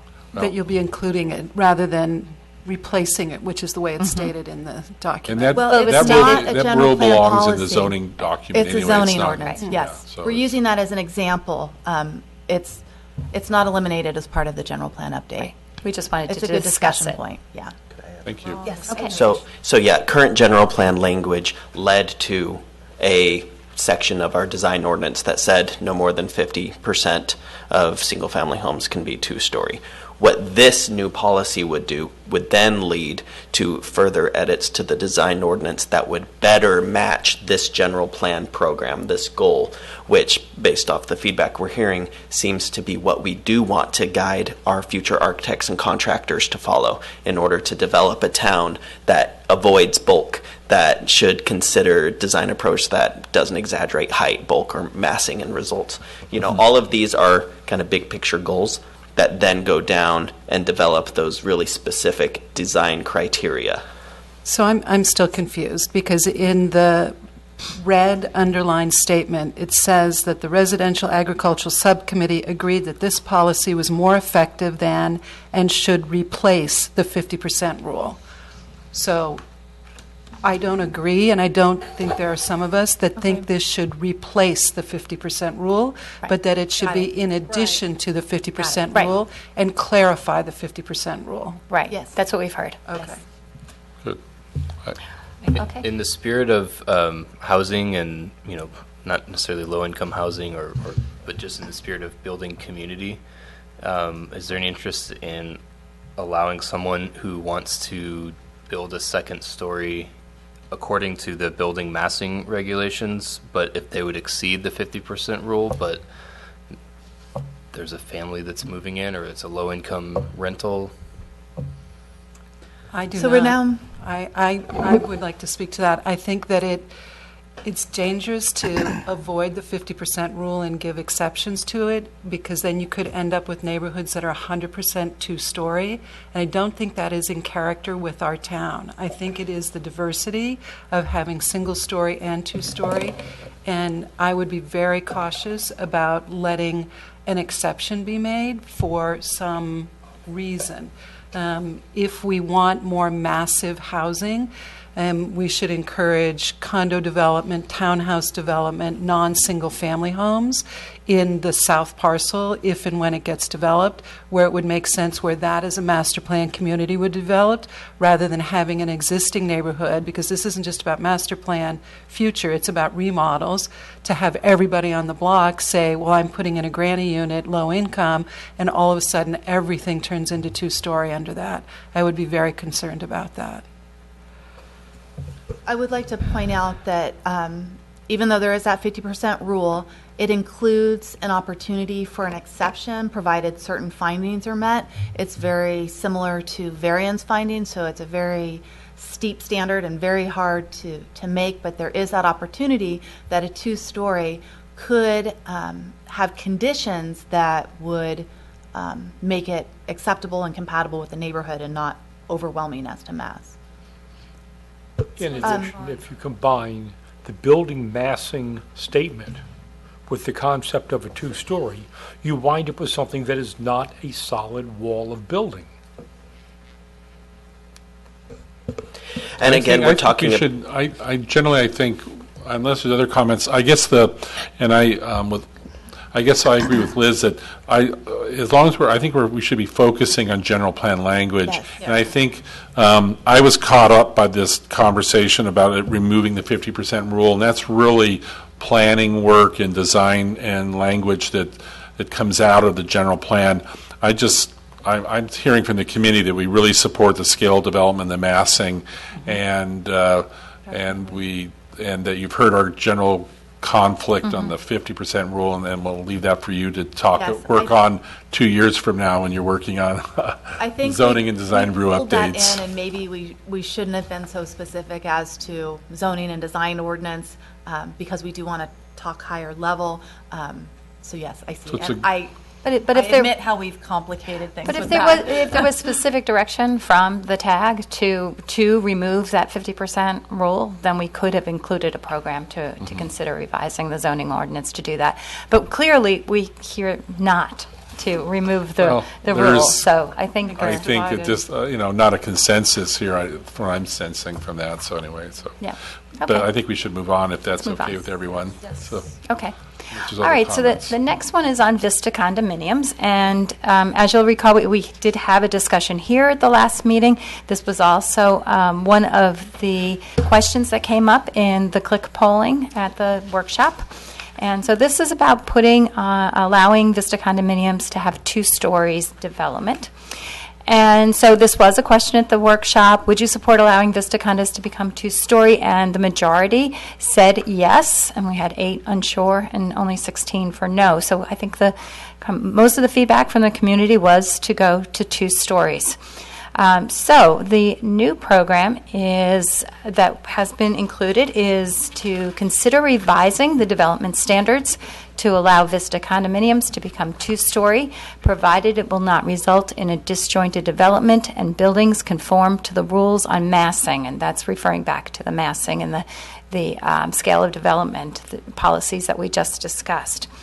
So this is the Residential and Agriculture Subcommittee did recommend this policy, and they did have some concerns, which maybe if somebody wanted to talk about that, there were some concerns that 2-story development would be one-off and rather than kind of completed in a comprehensive and coordinated way. So this is the language that staff came up with for this program, and we'd like to get your feedback on that. Comments from the subcommittee? The one thing that I learned after the meeting was held was from a builder who felt that any additional stories, with the example of Vista, would require a new foundation. And it sounds like it's a pretty serious undertaking. I don't know if that home on Toyon Terrace that went 2 stories needed a new foundation or not, but it just sounds like something that might preclude too many people deciding to go there. Interesting. It does require engineering review to determine if the footings are appropriate, and 1-story buildings aren't designed to hold a 2-story weight load, so there are definitely building issues there and moving forward. But they can be done with engineering and money. And probably by the time they start doing seismic or liquefaction tests of it may preclude the development anyway, unless you're right, you did a complete tear down and start over. So, but I guess what this language is if there generally is there a consensus from TAG to allow that flexibility, even though there may be a lot of complications for a future property owner to do that, or. I have a clarification question, just so I understand this, because with the foundation issue and the building part aside, there's already the Adventist 2-story, okay, kind of in the core of that. So when I look at that, I wonder, okay, the town is very highly supportive of view shed. Well, one of the nicest view sheds we have in the whole town is looking across the valley to Stag's Leap. So with this rendering, I'm not really sure is what I'm looking at there. So if the 50, and correct me if I'm wrong here, if the 50% rule is employed there, we're not going to have this wall of two-story buildings looking back east towards the mountain, are we? The two-story rule is tricky because it only applies to single-family residences. These are condos, so it wouldn't apply. Oh. But what we're looking at is individual property owners who may or may not want to add a second story. And one of the concerns is if on a fourplex, if just one of those wanted to do it. Right. And now we have an odd tooth that looks very odd and different. So we've tried to indicate we don't want that type of disjointed development, and that the rules on massing apply. This is so general, it doesn't get into the details that the design ordinance would have to develop to address how these buildings are developed, what specific design elements they use to mitigate what could be difficult. So if they can't do it now, what this suggests is you're proposing, or there's some evidence that we want to have that flexibility there? I mean, is that... Allows an opportunity to... Even though we right now say you can't do that, we want to somehow change that? For what reason? Staff has heard from families who live in these condos that they don't grow with their families and they've had to leave town, so it's an opportunity to allow people to grow their homes, to raise families in Yountville. That's one opportunity. However, we know that a lot of these are owned as second homes, so it could provide a huge investment opportunity for someone who rents them out for more. So there's a lot of factors, obviously, that come into play. I think when you look at a policy like this, what you want to look at is the potential, because when you put the program in place, there's a lot of things that have to align. Under the policy, you're talking about the 3 or 4 that are in one grouping would all have to agree. But I want you to think about, we have a lot of redevelopment. There are a lot of homes recently in Yountville, in Old Town, that have been purchased, scraped, and rebuilt. So when you're thinking about 20 and 25 years, is this particular floor plan elevation, I mean, you're just looking at, does it make sense for us to look at that possibility? The landowners have to make the decisions ultimately on, is it economically, is it viable? But many of you, if you walk down, there's a couple on Starkey, Weber, that have been purchased in the 650, 100,000 range. We've got one on Padrone, Starkey, that are complete, demolished, the property owner started over. And I think that's why it's important when staff is talking to you about what are your design concepts. We want to make sure that that changed infill development. So I'm just saying, this is an interesting one, and it's very futuristic, but it's not uncommon with what we're seeing in other parts of the neighborhood that happens when somebody acquires a parcel, demolishes the house, rebuild something to the new standards that we have in place. I went and walked the area, and it would appear that there may have been some consideration when Washington Park was built, because I think Washington Park came after Vista. Am I correct? All of the homes that are bordering on Vista are all single-story homes. So I think it was in respect to the neighborhood that there would be single-story against single-story to not disrupt the Vista condos' way of life. It's true. That's what happened, yeah. So now what we're saying is that we're willing to not let the Washington Park folks on that strip add second story because it's already at the 50% rule, but that the condos overlooking those single-story homes could now become two-story and disrupt the way of life of the Washington Park people. So again, it's just so complicated when you just look at something in and of itself rather than how it relates to the larger neighborhood. So within the Vista condos, if you just look at this picture, maybe if a fourplex wanted to go to two-story and, maybe it wasn't the whole thing, or even if it was the whole development somehow went to two-story, I don't think it would be a bad thing, but then you have to think about the view corridors. There are no protected view corridors in here that I recall from our discussion, and then it would completely change the livability in the neighborhood of Washington Park of all those homes that are single-story along that edge of it. So it just seems like there was a lot of thought put into these two neighborhoods coexisting with each other, and that we should at least be careful about what we allow. And to say that we're going to add a policy to say that you can do it, but because of all the stuff that has to happen, it'll never happen. It'll happen. Someone someday will buy 4 of those, or 8 of them, or 12 of them, and slowly, build their, inventory of condos, and all of a sudden they tear them all down and build, 24 two-story condos. So I don't think we can do it in the spirit of saying it'll never happen. If we say we want it to be two-story or allow it to be two-story, we have to be prepared for the whole thing to become two-story at some point. And do we like that, and do we want that? I really support what Liz just said, and I would also add, I'm not entirely sure that the town should be in the business of trying to provide for the growing family. I get the fact that some of the restrictions don't allow for an add-on or whatever, but I'm not so sure it's in this particular case anyway. Why would the town necessarily want to take that step and say to this particular neighborhood, well, you want to grow your family with the obvious that maybe 10 of these get bought by one person? I'm not so sure that's necessarily the business of the town to look out for the growing family necessarily. But the other thing I would add to the discussion is that what's written here ends by saying conforming to the rules of massing, and the last part of the massing statement was that it would not overwhelm their site or their neighborhoods. So it's addressing the neighborhoods around them, I would assume, in the massing requirement.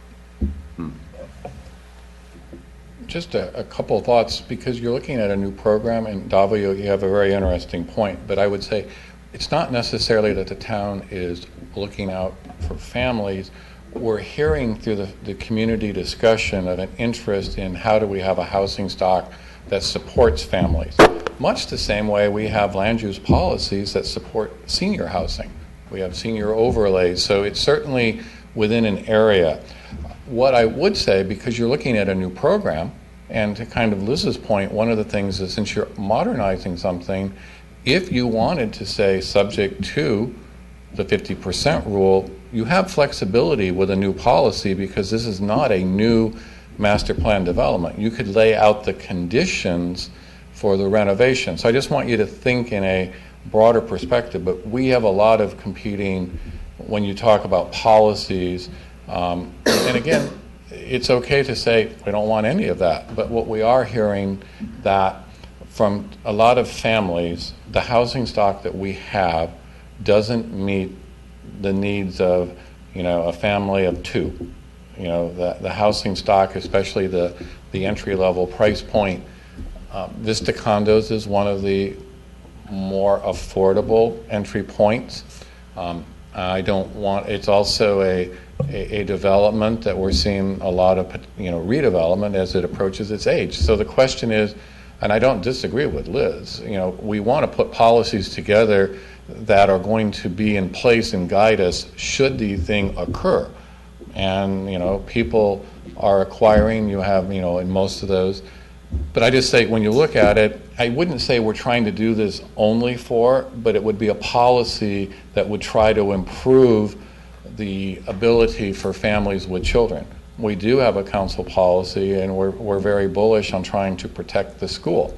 One of the best ways to protect the schools is to actually have kids that live in the community and not be dependent on them being bussed in or brought in with their parents. And right now, that's not the case. Factually, where on the flip side of that, we're only generating about 40% of the students, 60% are coming in, and of the students, they're disproportionately from our actual low-income property supported. So, I mean, I was just sharing with you from a policy standpoint, there are some things that they're all a little bit indirectly related, but they go in a way that there is something.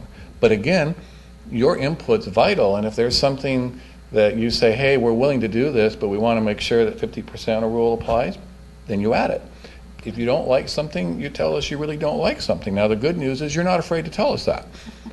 But I'm just saying, I do think it's healthy when you have some of these things to look at, because we also heard from the community, one policy that we could look at is mobile home parks are an affordable point of entry. We chose at some point to do a senior zoning overlay as a community. We also heard from a lot of the community, we aren't really willing to discuss that. That's not a surprise. But these are policies that help to create ultimately the housing inventory that we currently have. So what we're hearing from the community is an interest in saying, we want to diversify that. We're not quite sure how to do that because we don't want to let go of some of these things. And, housing development in the 70s and 80s were very different than they are now.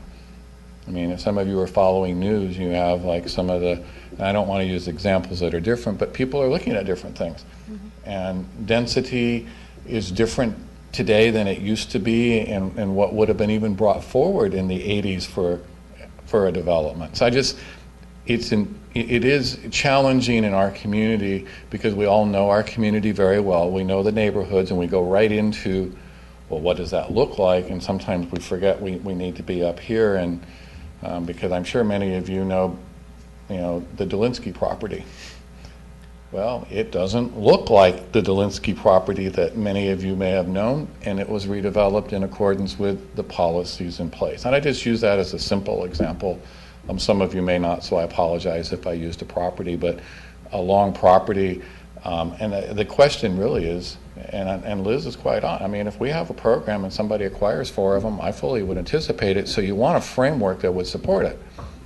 But I just have a couple of questions. I lived in Vista for 15 years, so I'm pretty familiar with the project. What I could see happening is, with what you're talking about, to put a second story on there, yes, you definitely could have somebody that would come in and put that kind of money into it. And just with the price point of what Vista is right now you're talking, a sales price of 7, 8, possibly even 900,000. And I'm not so sure that provides housing for families. Mm-hmm. So are we yet again not looking at then providing opportunities for people to invest in these, to rent them, to have a second homes, kind of the things that we've been talking about, we've been talking about maybe limiting that a little bit. So that's one of my big concerns about this.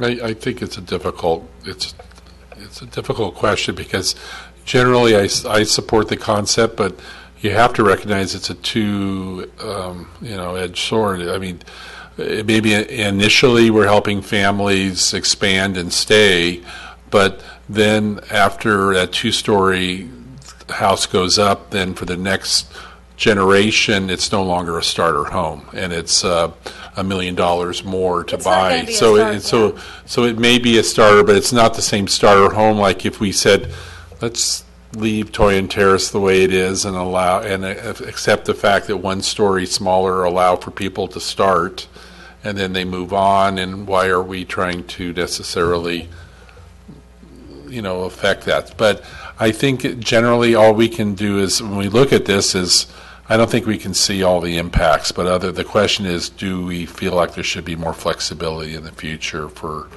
a subdivision with all the issues that you've talked about, of the folks in Washington Park or in Vista that asked the council not to put 2 stories on Washington Park, and now we're flipping the rules. So.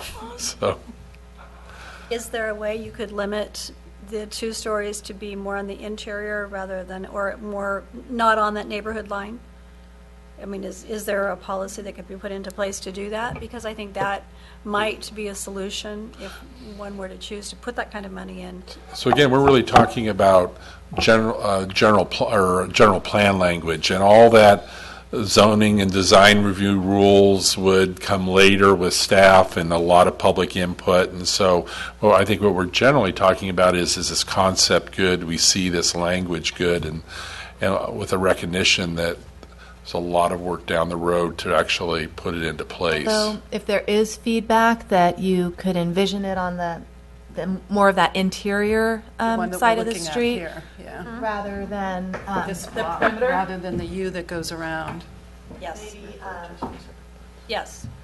these here, Yeah. rather than the Yes. ones Any of the along U. the edge. Yeah. That is something that we could incorporate into the policy. It would be the same thing like if you looked at it with the next question of Toyon Terrace. If you allowed a 2-story and everyone on Hawley and that back street went 2-story across the pack, then you're talking about affecting view corridors for that whole neighborhood. And then we get to the building massing issue. Yeah, and maybe the 50% rule would prevent that, but you could see this intention all of a sudden removing a lot of view corridor. And those houses would definitely not be entry-level family homes And they anymore. would definitely go to 2-story if someone had an And opportunity they would to be do it. $2 million So, houses in 20. yeah, so They would be- they we're would- fiddling with the rules, and it has impacts when you. So. It's very interesting that you think it's such a good idea, because initially I'm like, oh, that's a great idea. They're, not impact, but then when you walk around and you start to look at it and you think about it, you're like, oh my gosh, what would we do? If we did that, then we'd create a monster. Yeah, it's tough. So do we have consensus then to? So, for getting that back to this, policy? generally for this discussion on Vista, with maybe some discussion for staff to look at placing of the rule, and the fact that we do have the massing rule, the massing definition in place, is there a general support, consensus from the committee to support a review of policy in Vista? I think the idea of the center is interesting because compromise. that's where the Adventist has their 2-story, and it's not disruptive and would almost look in keeping with the neighborhood because it would be adjacent to a 2-story, and you would still protect the vineyard views to the edge, and you would protect Washington Park's sensibilities. So it would seem if we wanted to look at that, it would make sense. Because I do think it is a way to get more housing in the town. So is there a sense for the group that with some modification with staff, is there a general consensus for this policy statement in the general plan? Well, I think my opinion on this is I totally agree it's complicated, but something Lynn said just really resonates with me. On one hand, we're saying that this is supposed to be entry level or would help families stay, but yet we seem to want to create things that we know are going to exponentially eliminate that because they're not going to be entry level homes. Correct me if I'm wrong, but I think I saw something listed there right now for $750,000. Yes. So by doing this, I'm not saying it's a totally bad idea. But a couple things come to mind. If you can do it there, why can't you do it other places? And I'm not sure that it really supports the goal of trying to get and cultivate the families necessarily. I think we have the opportunity maybe to do that better in the open space church area. I think we have that consensus of what's really important to us to try and secure that somewhere in this town. But to do something like that on the border, that's I think one of the nicest views, you're talking about really just kind of at a move, just eliminating the goal of which you're trying to implement with that. So that's my opinion on this. I'm not really sure that I would agree that that's a good thing to do. See, I disagree with that opinion. To me, this is a policy. And it's not the rules that guide the development, it's the policy that guides the rules. And development is one step down below that. So if you don't open the door, the answer will always be no. If you open the door, then somebody down the road, maybe 10 years from now, they decide, hey, we want to rebuild all of Vista. It's something to consider then. But we're developing a 20-year policy statement, not a statement of how to build each individual neighborhood. I think it's a great compromise. And to answer Davio's question, why you can do it here and not somewhere else, it's because it's zoned differently. These aren't single-family homes; these are condos. So that's what differentiates this from the other areas. I think this may be a policy we should consider taking a vote on, and it may be as presented and potentially as modified to only allow the interior portion of the property. Good. Do people feel they vote. have enough information and are familiar enough to vote? Okay. Okay, so is there a motion to consider on the table for someone to make a I'd motion? like to move that we consider the policies, we approve the policy statement as written. Okay, is there a second? Well, there's the answer to that. Second, is there a motion, another motion on the table? I have a motion that we modify it to just address the interior. So there's a motion to accept this language with a modification of language for the interior. Is there a second? I second it. Okay, there's a motion and a second. Any other discussion? Okay, there's a motion. So to clarify, that was the second by Member Pina? Okay. Okay, seconded by Member Pina. Any discussion? All those in favor, let's say aye. Aye. Opposed? Opposed. Opposed. Let's do a 7-2? 3. Okay. Okay, so we have a motion that passes 7-2. 6-3. 6-3, okay. It's our first one of those. We'll have to continue to was see a how good that discussion. works, but it's why we're here, to basically provide some, not necessarily absolute consensus, but some direction to staff. So, good. All right, so let's move on. We'll move on to Toyon Terrace. So, Toyon Terrace is another area where we had some discussion before at the workshop as well about increasing the floor area ratio for these homes in some cases in order to allow families, particularly young families, to expand and grow in their homes. So we did talk about this one. We presented it at the workshop. Would you support permitting a higher floor area ratio for Toyon Terrace, similar to Heritage Estates or Washington Park, if it would allow families to grow their homes? And the majority said yes. We had 15 for no and 8 for unsure. So the new program is consider revising the development standards to allow a higher floor area ratio in the Toyon Terrace neighborhood to allow families to grow in their homes, provided buildings conform to the rules on massing. So this one is on page 16, if you're looking for that. This is the recommendation from the Residential and Agricultural Subcommittee. Could you tell us what the different floor area ratios are for each of those neighborhoods, since you're comparing it to 2 other neighborhoods?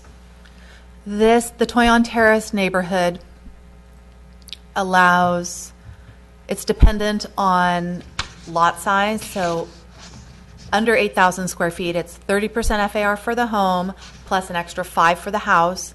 If it's over 8,000, garage, sorry.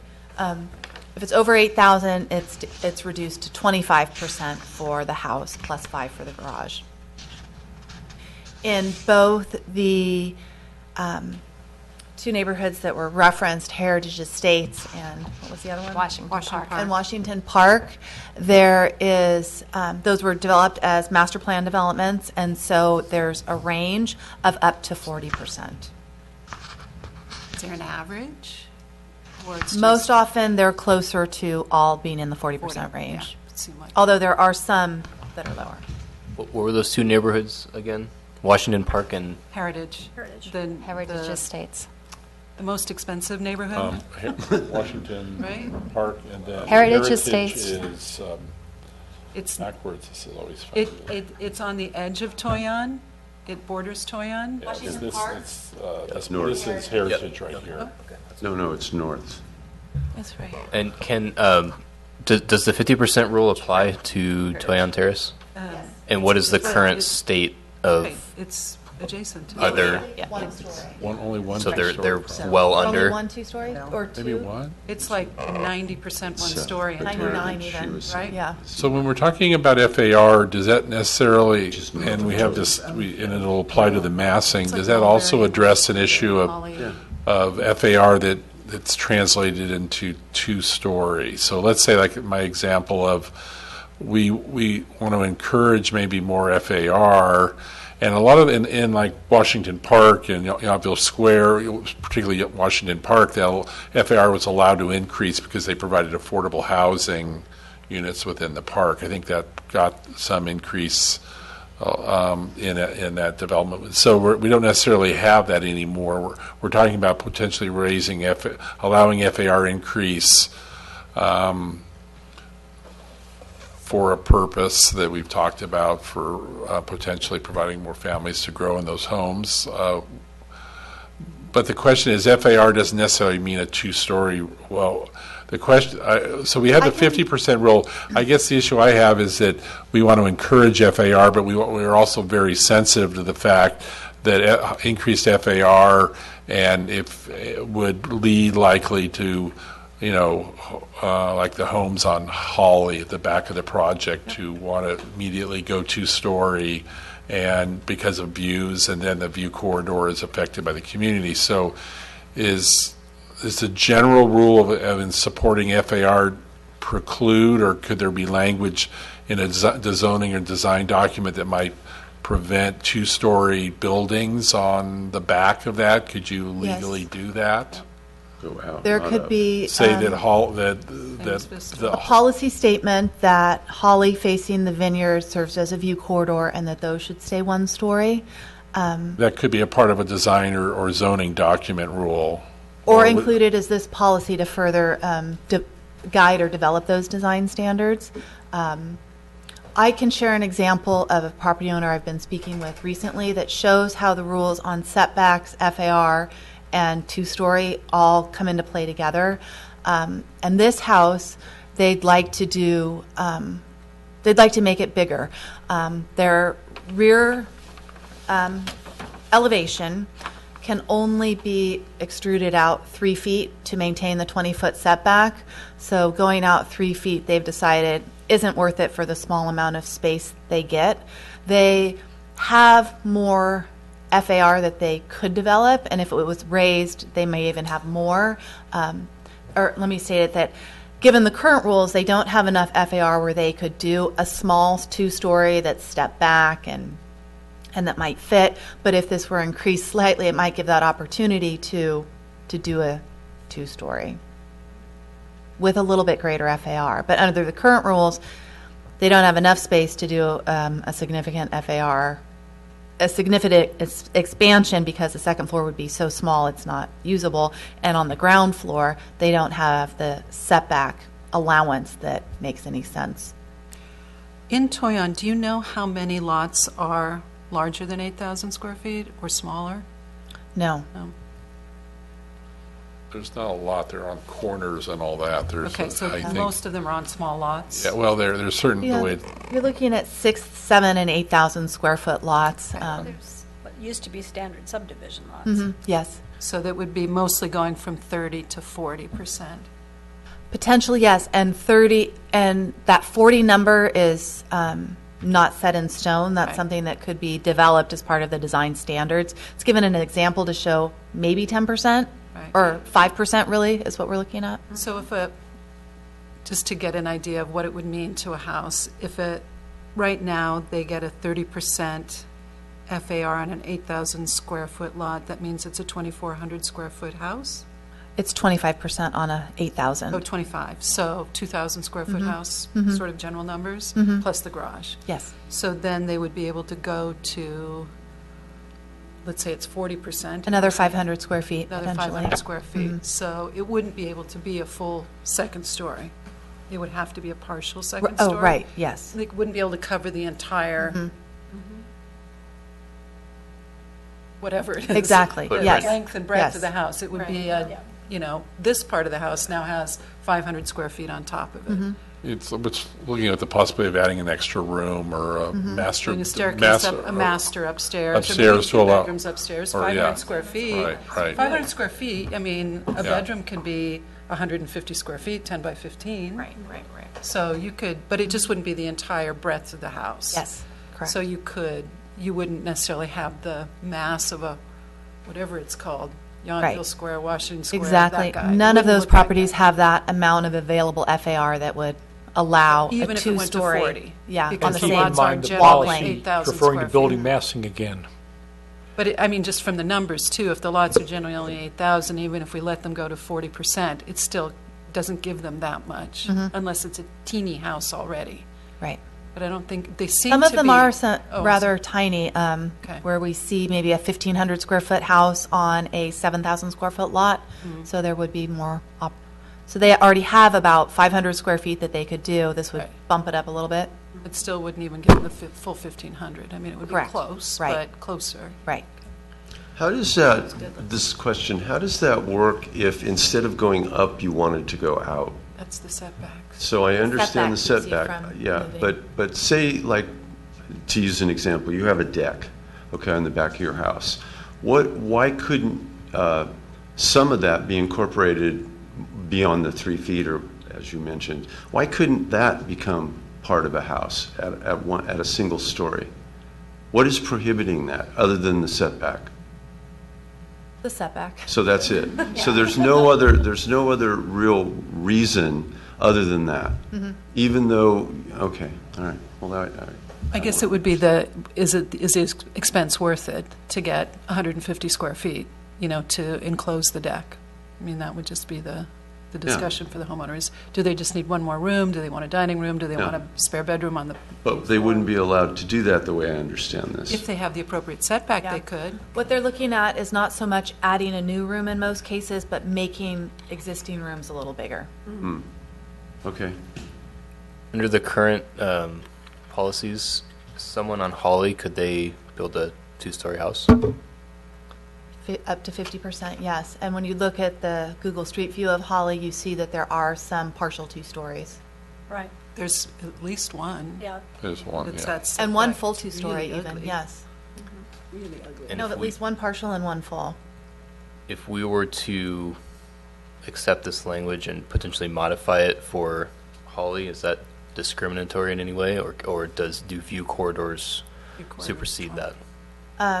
The town retains its police power to regulate what's best for the community, and view corridors are something that fall within that, so yes, it's legal.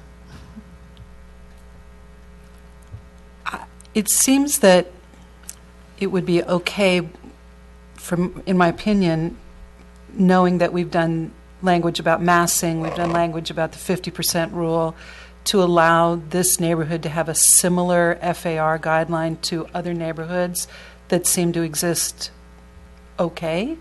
I don't know, with the ruling about Holly, no more 2-story or whatever, but it seems this makes more sense to me than the Vista condo discussion does. I agree with that. I don't know. Other thoughts? I agree. I think I think we're probably looking for some flexibility, and maybe the 50% rule and the massing will guide the Holly homes without precluding it. I mean, in terms of how the second story element would be added or something like that. So, is there generally, do people have I guess the only other issue I would have with Toy and Terrace is always focusing, as I've spoken before, about protecting front setbacks and protecting so that we don't have what has occurred maybe since the early 90s is some build out of walls and structures in the front setback that have walled off parts of those homes from the street.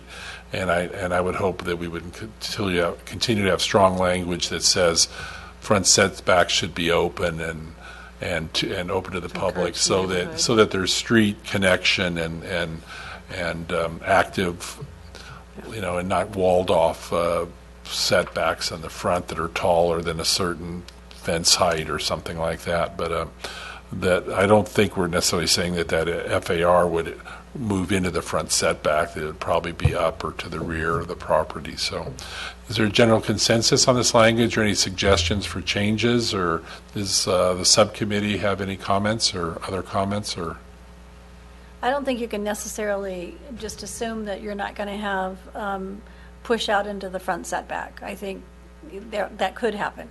And I think if there's a concern about that, we should address that within what we're talking about. I don't necessarily, I'm not sure where they're at in setbacks. I don't necessarily have a problem with push out. I have a problem where you get, where what people have done is, in order to get useful space, they built a 6-foot wall around the front portion of their front yard to create an open space out in front, and it really has walled off some of those homes from the street, and I think it occurred probably at a time when we weren't. I don't think that was actually the ordinances allowed that. It kind of just has occurred, and it's probably just developed, and so I think building towards a front setback is okay as long as it's open and to the street. Then I think that makes sense. So how would we, as a hypothetical, how would you address the concerns that Heritage would have with this? So Toyon's on one side, Heritage is on the other. The way I remember Heritage, they're all one story on that side. I think that was kind of brought up. But if we allow a certain amount of this building, what has been the history amongst the conflicts of neighborhoods? So we're jumping now from general plan to zoning and design ordinance, but there are existing design ordinance standards that talk about window placement and size and glazing where it looks down upon another one story, and techniques to raise it above eye level or to use glazing or things like that are all considered during the design review process. Mm-hmm. In fact, that house at the northeast corner, they did a second story, and that was a concern of the adjoining neighbor, and these techniques were incorporated into the design that were changed from the original proposal. Okay, so there's some... Yeah, 2 of the homes that have actually been developed as 2 stories actually abut the backside of Heritage. Right. Right.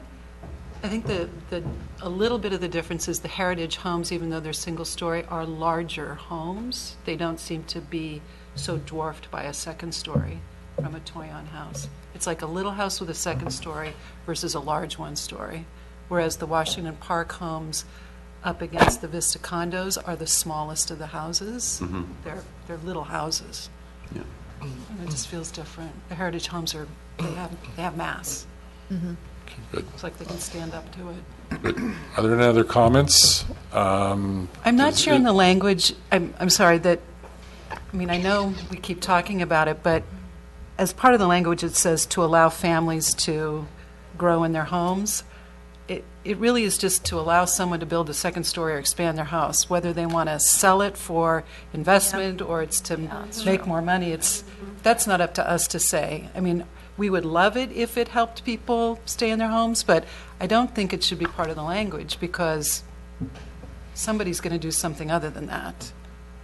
Yes. Agreed. Yeah, that's right. There's a suggestion to revise the language, to remove that. Why don't we have a vote if that's a motion? Okay. Okay, so is there a motion to accept this language with some changes? Well, I would move to accept the language with the elimination of to allow families to grow in their homes. So it's basically to allow higher FAR in the Toyon Terrace neighborhood, period. No. I'm sorry. Removing to grow their family's home, but leaving to conform to the rules on massing. And provided buildings conform to the rules on massing. Right. So it's taking out a phrase in that sentence. There's a motion. Is there a second? Second. Motion is second. All in favor, say aye. Aye. Opposed? Motion passes unanimously. All right. Let's move on You to have the a- next one. Did anyone want to add language about Holly Holly? I had concerns, but I think I'm also, 50% rules and the way that neighborhoods comes in on a T. I think the massing and the language you have here, I think is okay with me. I'm not set right now, willing to suggest that. Any other comments along that line? No, so let's move forward. Okay, so then the next one is about the downtown core, and specifically about allowing three-story development in the Sorry, are we going to stick to residential and finish residential before we move on to another section? Or are we doing all of yours first, and then we're going to go back and do the Yeah, things? we wanted to hit all of these, the ones that we've pulled that we think are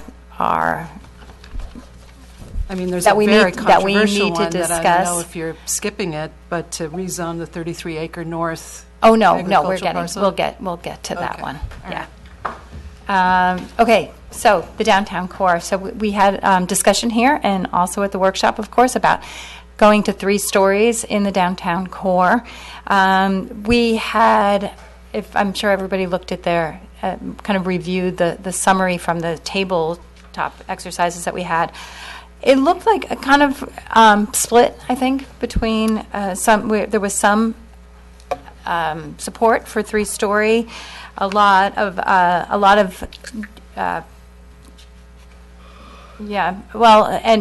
kind of a lot of it just really depended on the design of the 3 stories. Not too large, not too solid. They wanted the floors that are stepped. Really depended a lot on the architecture and on preserving the view corridor. But we also did have some tables that were against the 3-story. The revised policy here is Which page that we're on? Oh, This okay. language. And the page is it's number 2.4, and it's on page 4.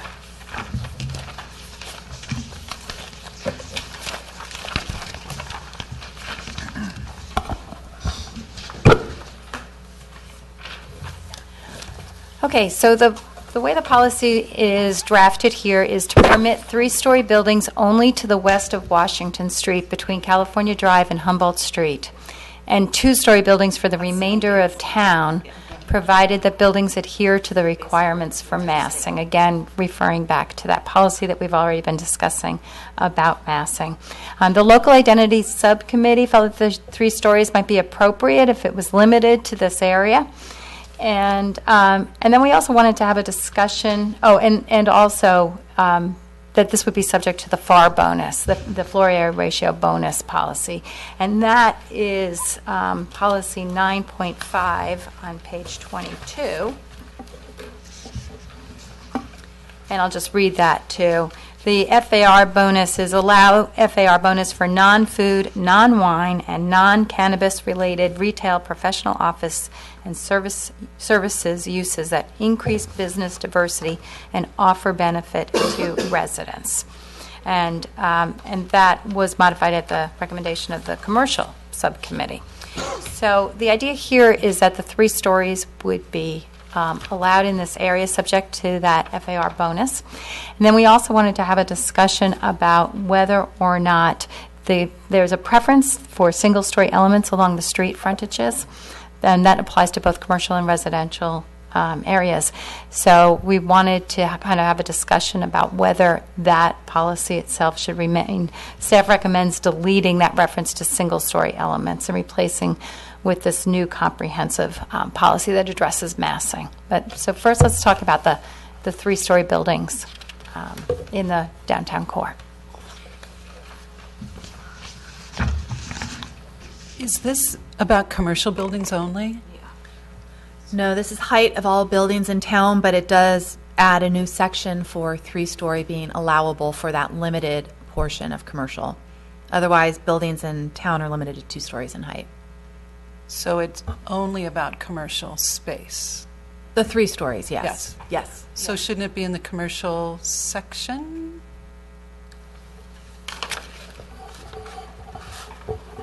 This also This has is in a more general section to preserve and enhance the qualities of Yountville rather than it being within a commercial or residential. Okay. And it addresses height overall. rather than having So it separate says standards. everything else stays Yes. one or two story, and this is the only place that we could have 3 story. This establishes the maximum height, so of course there can be one Yeah, story. sorry. Yeah, Yeah. yeah, yeah. Why does it stop at Humboldt? Are there view corridors that are more in jeopardy north of there? It's proposed because that comprises really the most urban downtown core area of the town, and that one theory with urban planning is that you feather down sort of the massing as you get to the edges.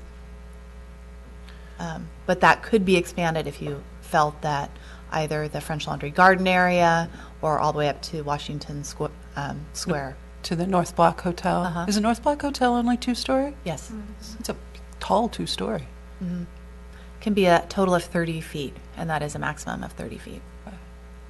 And does west of Washington include west of Washington, including further west across Highway 29? Yes. Okay, so it gives the wine train.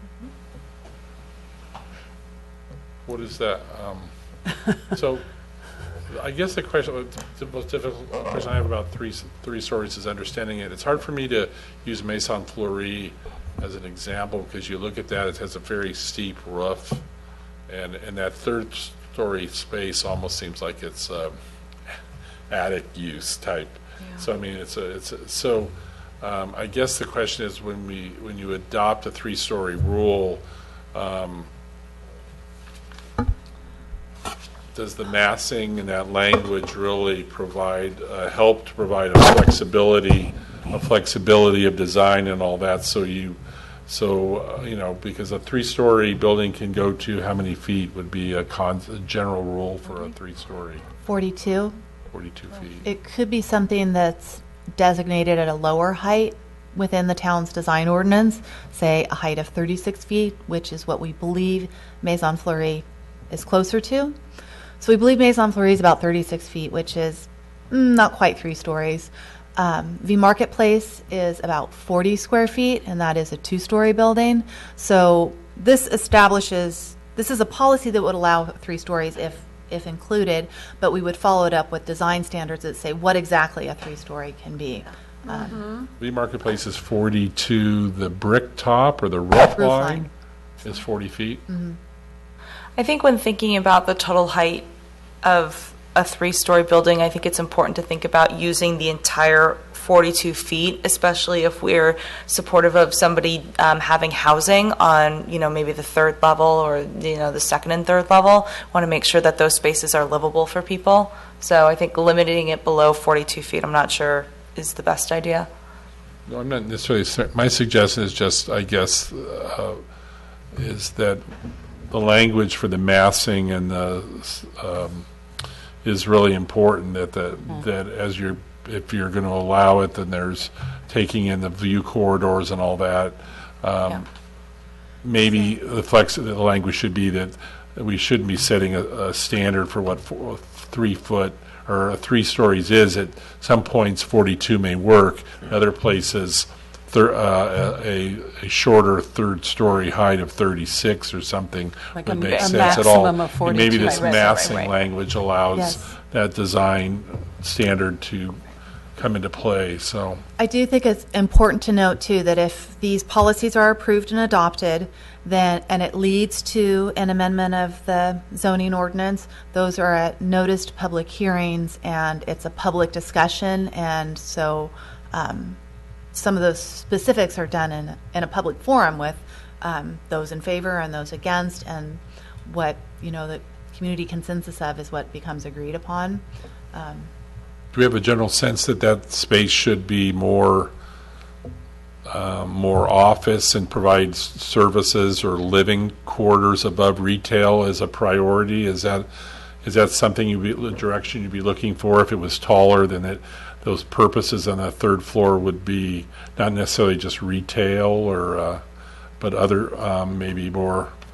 Well, the FAR bonus would seem to give impetus to the fact that it would be these kinds of services. Yes, that addresses part of it, but Right, in part. some of the commercial rules, we could have a policy that addresses specifically the type of use for second and third floor uses. FAR bonus is the overall use that would be permitted for the building to be allowed, but it could be made more specific with another policy. But if we generally talk about this general rule, then down the road in terms of planning and discussion, the uses that would be allowed in those heights would more fall into the language of the design documents or the zoning documents in terms of what uses would be allowed in those low in Yes, but if there is some direct feedback as part of this process, it would make sense to include it as a policy too. You know, one thing I think we should keep in mind, and we're going to talk about the garage, the parking garage next, but there was a lot of support for having a usable rooftop space on that garage. And as you'll recall, the development idea, the concept that had been presented to everyone was with the 3 stories on either side of the parking garage. And then if you were going to actually have that top floor be usable space for like an outdoor cafe or something, then that 3rd story would actually need it to be for a restaurant. So I think you want to consider, allowing some flexibility too for those uses. Yeah, we actually might not want to allow that kind of flexibility. Again, I think sometimes things sound great when you just first toss them out, like, great, let's have a restaurant on the roof. Well, you get a lot of noise, you get light, you get a lot of different kinds of things. I think we'd want to talk about that in depth before we, said that that's what we wanted. I think the idea of the 3-story is that we're trying to get some offices in the town, right, and give some flexibility. The space that's proposed here, I think Whitney pointed out, it's basically just Bellagio Estate, right? Vintage Estate. That's all it is. And the wine train station. And so JCB Village. Oh, and JCB, yes. So JCB Village and the Vintage JCB Estate. Village. So it's really going to be what will the Vintage Estate people want to do, and how can we encourage them to do something other than their own use, right? Because they're 2/3 of the ownership of that property. A point of clarification, perhaps. We've been discussing the 2-story, one-story sort of massing. So in the equation, if you add a 3rd story, how does that change the equation of the massing, the 50%? In other words, it's no longer 2 and 1 story, it's now 3, and if you had another property, Vintage, and they kept going 3 stories, how does the equation change there? Does the 50% rule... Doesn't apply. It doesn't apply at all? It's a commercial property. I see. Okay. So the 50% rule is only single-family home Residential. developments. Yeah. Okay. Residential. I have a question about the height. So the 3-story building over here is 36 feet. Is that to the highest point on the roof, the highest pitch? We're estimating, we don't know the height of that building, we don't have it on record. Okay. And then the V Marketplace, you said, is 40 feet. And again, if you were to measure it, would it be at the highest The pitch? peak of roof rather than top of cupola. Thank you.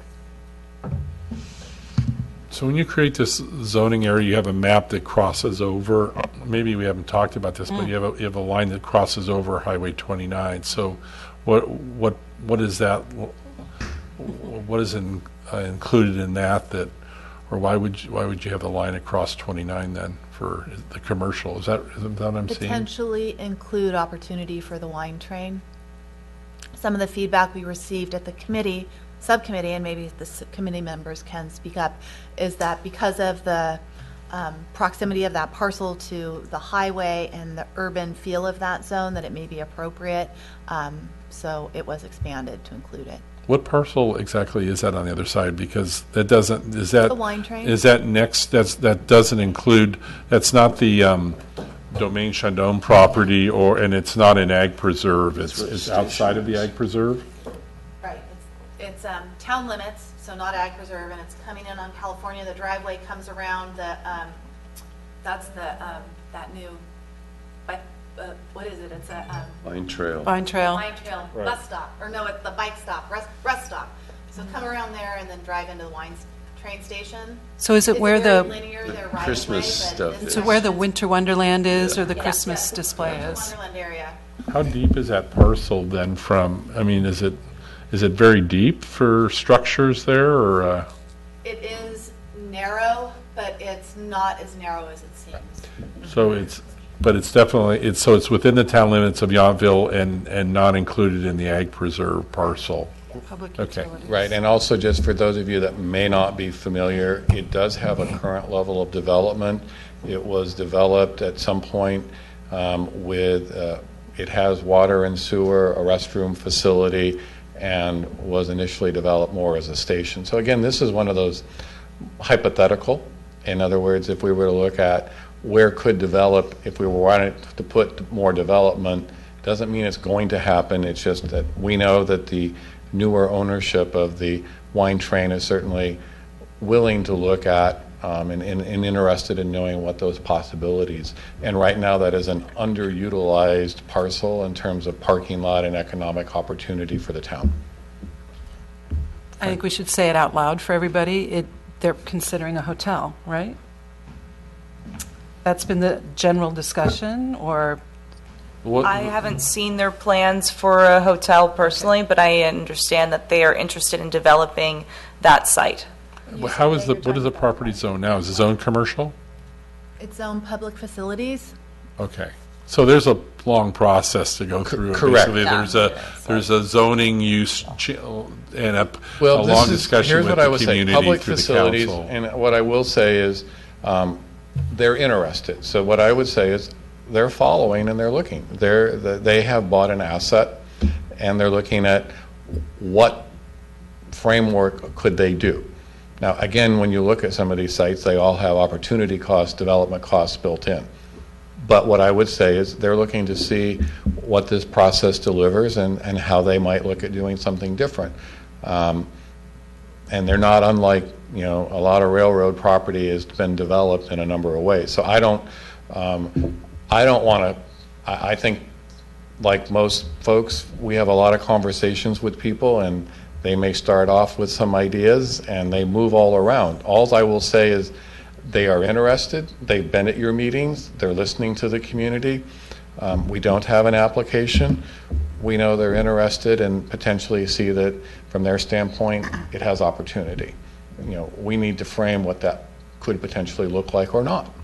But then again, what we're still talking about is, to be clear, is that from our TAG's perspective, is that we're really talking about a general plan policy. It may say up to 3 stories, but there's the massing rules, there's issues of view corridor, all that. It doesn't necessarily, say that there would be necessarily a 3-story structure if all these other massing issues and discussions came about. So I think what we're still, we don't, sometimes we get, and it's my fault too, when we talk about that 50% rule, we get stuck in the weeds. Exactly. And we're really talking about a larger discussion and feeling comfortable that the building massing and design standards we're setting in place provide some flexibility as well as a lot of public discussion. And I would say occur, flexibility where you want flexibility, structure and strictness where you want structure and strictness. And as to you, I think you pointed out very eloquently, Eric, just because we allow up to 3 stories does not mean that what gets approved in the end package is 3 stories, because all of those other things need to go into shaping a project and whether it will be viable or not. It doesn't change anything. It just says we would consider a 3-story. And I think from staff's perspective, they're also looking for input on, if we are going to allow a 3-story, is there some guidance and input you want on what those elements might be? So focusing back on the language, what are we looking at 2.4 and the red language? Yes. Does it move on to page 5? It doesn't. So are there any general comments from the group about whether we would want to suggest that 3rd-story use be a particular type or not? Is there a support for more detail on what that use potentially could be, or to leave it more flexible? If I could jump in, I just added a few words to that policy that might address what some of the discussions have been. If you also say that any of these future developments, that the development should consider neighborhood context, including uses, view corridors, setbacks, and the requirements for massing. That way, on this kind of umbrella general plan vision, we can say we're considering all of this instead of specifically saying it needs to be a barber. I'm impressed with jet lag and everything. I can do one thing. Good. I like their language. I like the additions. Is everyone comfortable with that? Done, or- Nathan. Thanks. Yes. Should we add something about the west side of Highway 29? Because that's not written in this. It's west of Yeah, Oh, west of Washington, It's okay. implied. Between It's California and implied, but it's not stated. Yeah. Well, the West others are stated, so, Yeah. yeah. Okay. And in theory, this is up to as far as before Weber? Is that where the line runs to, or is it the rear? It'd be the south side would be California, right here at the freeway. And right on-ramp, now we're saying, and then Humboldt right there at that kind of V. are people comfortable with the language just to Humboldt, or is there a discussion that it should be a longer contact, or all the way up Washington to Madison, or any comment on that? I got the sense that people were comfortable with it as is. Okay. Any other comments? Should we, let's see, I'm sensing that there's consensus. We don't need to take a vote for this, so let's move on. Good. Is there anything other in the staff recommendation discussion that we should talk about that runs on dial to page 5 for that 2.4?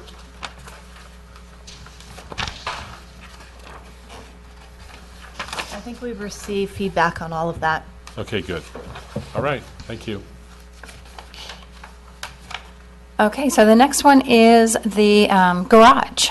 And so these are some of the photos that were shown earlier. And so we talked about doing a green roof on the garage, also a green wall, and using landscaping to kind of soften the outside of a possible garage. Also rooftop dining terrace.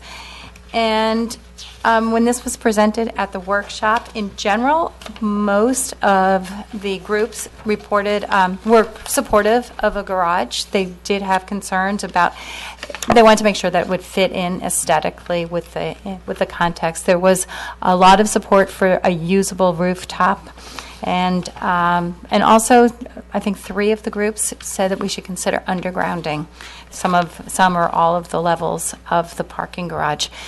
We also wanted to mention that there are other ways of kind of concealing a parking garage as well. These are both 2 developments where the building is either there's actually usable office space or buildings on the outside of the garage. So the garage structure itself is actually an interior in the building, or just the facade can be made to look like a building. So there are other ways to make sure that it's an architecturally and attractive structure.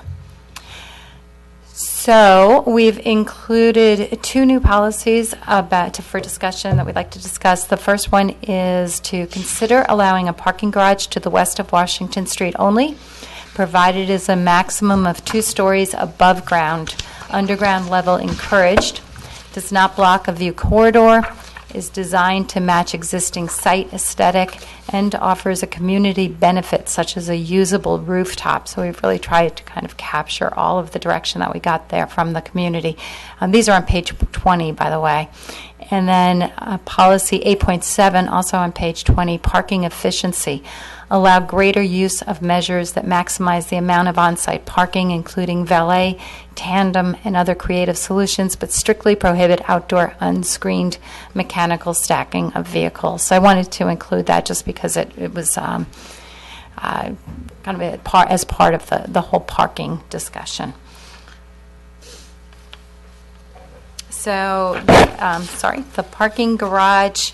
The policy for the parking garage, the first one was the recommendation from the commercial subcommittee, although the committee was divided as whether or not to include this policy, so we do want to discuss it. And then the second one was also a recommendation from the commercial subcommittee. Not that language.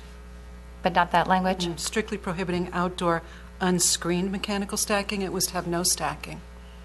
Oh, interior No stacking. for no stacking at all. Okay. Stacking is it was in the picture on the top left. Yeah. It was Those are in the those, picture. Yeah. Right. Yes. And I think the reason why we had talked about stacking was particularly as there's new technologies and we have autonomous vehicles and electric vehicles, especially autonomous vehicles that perhaps in the future it would be easier to kind of manage those autonomous vehicle fleets with stacked parking. And so I think that's why WRT had brought that into the conversation in the first place. You can kind of bring in the autonomous vehicles, you could stack them, the ones that go up or the ones that are being charged, and then you bring them back down when you need to. But that is all kind of, the idea here was simply that we would have, the floor plates would be large enough to kind of accommodate stacked parking, whether there's a need for it now or perhaps in the future, but just to make sure that the building type itself was going to be a little bit more flexible to respond to new technologies. I have a But question. something open for discussion, of course. I have a question. So if you're looking at, let's just say, the Vintage or the V Marketplace parking lot, would something like this encompass the entire parking lot and then drive it up to a second level? I'm just trying to get a visual on what, because it's deceiving when you look at pictures. You're not really getting the full scope of what it is. I just wanted to go back. So here, I don't know if this will show. Yeah. So this was the parking area here that had been envisioned in this conceptual drawing. Okay, It was an area off the street that was screened behind the buildings that with the buildings here in the front. So that didn't block the view corridors. JCB. Okay, so that's at JCB Village, and so you're In front of it. basically talking about the parking lot, then V Marketplace parking lot. A portion of that parking lot Portion, in yeah. this hypothetical. And right, and this is just so Sure. you have some kind Sure. of visual to go off. But this idea here was that there was going to be these 2- and 3-story buildings on either side, or here, right? And then the parking garage itself was in the center. There's no people. We talked about this at length in our subcommittee, and regarding the parking garage. And I had mixed feelings at the time, and now I don't support a parking garage. I actually think that the town policies need to come up with a creative solution regarding parking and the development of the vintage estate property. I think that's the primary reason for even having this conversation about a parking garage. So I think that we are all creative enough to come up with some other ways to manage parking for that property. I was also the principal naysayer on the discussion, and my reason is that this is a very short, in my opinion, a short-term solution to a problem that we have for maybe the next 0 to 3 years. But as driving, autonomous, ride share, whatever it is that will be invented in the next 10 years happens, I think that the parking garage would become obsolete, and we would be very, very unhappy that we have this eyesore in the town and that it doesn't fit in the town character at all. We talked about Calistoga, St. Helena, neither of which have parking garages. They have viable, even more retail than we do in Yountville, and have been able to come up with solutions for it.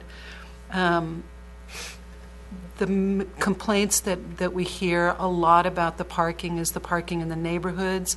I don't know that this would solve that.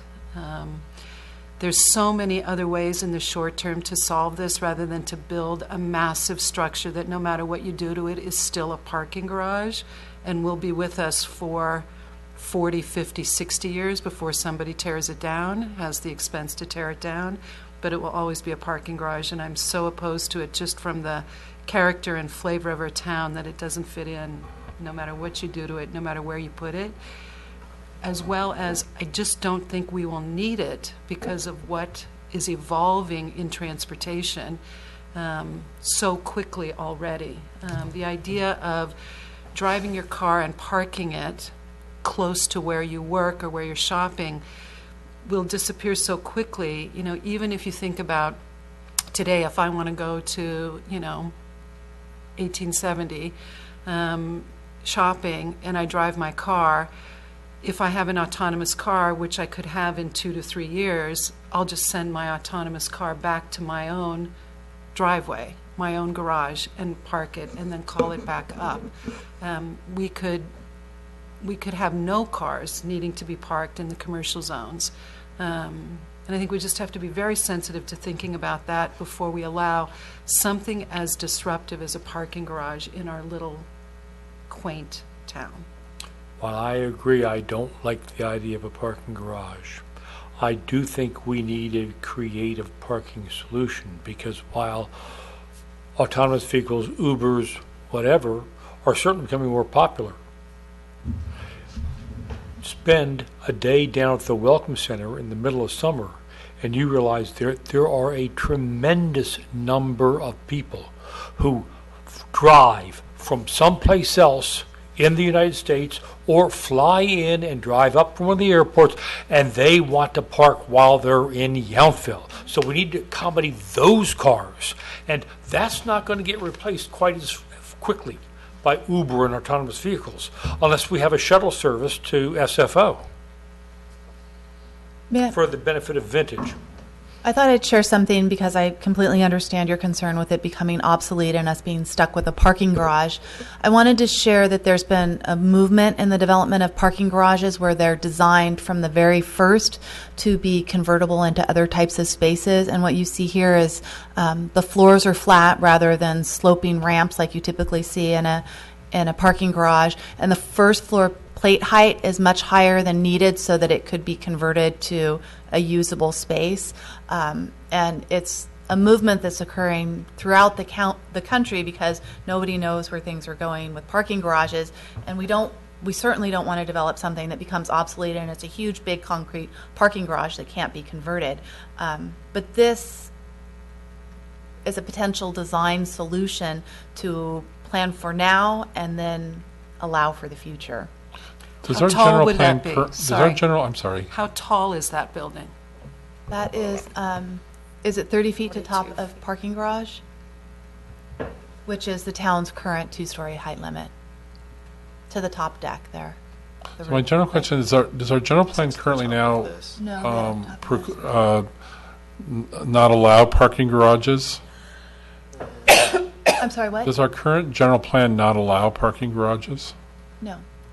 So we're adding language that we don't necessarily have to add if we want to basically leave it out for maximum flexibility. I mean, we could just remove the language because I know people talk about Ubers and automated cars. I worry about the fact that as housing gets more expensive in Napa, then the people that need to work in this community won't be able to take a bus from Napa to work here, that they're going to be living in Solano County and commuting here. We will always need parking, not just for the people that visit here, but for the people that work in the hotels and the restaurants and all that.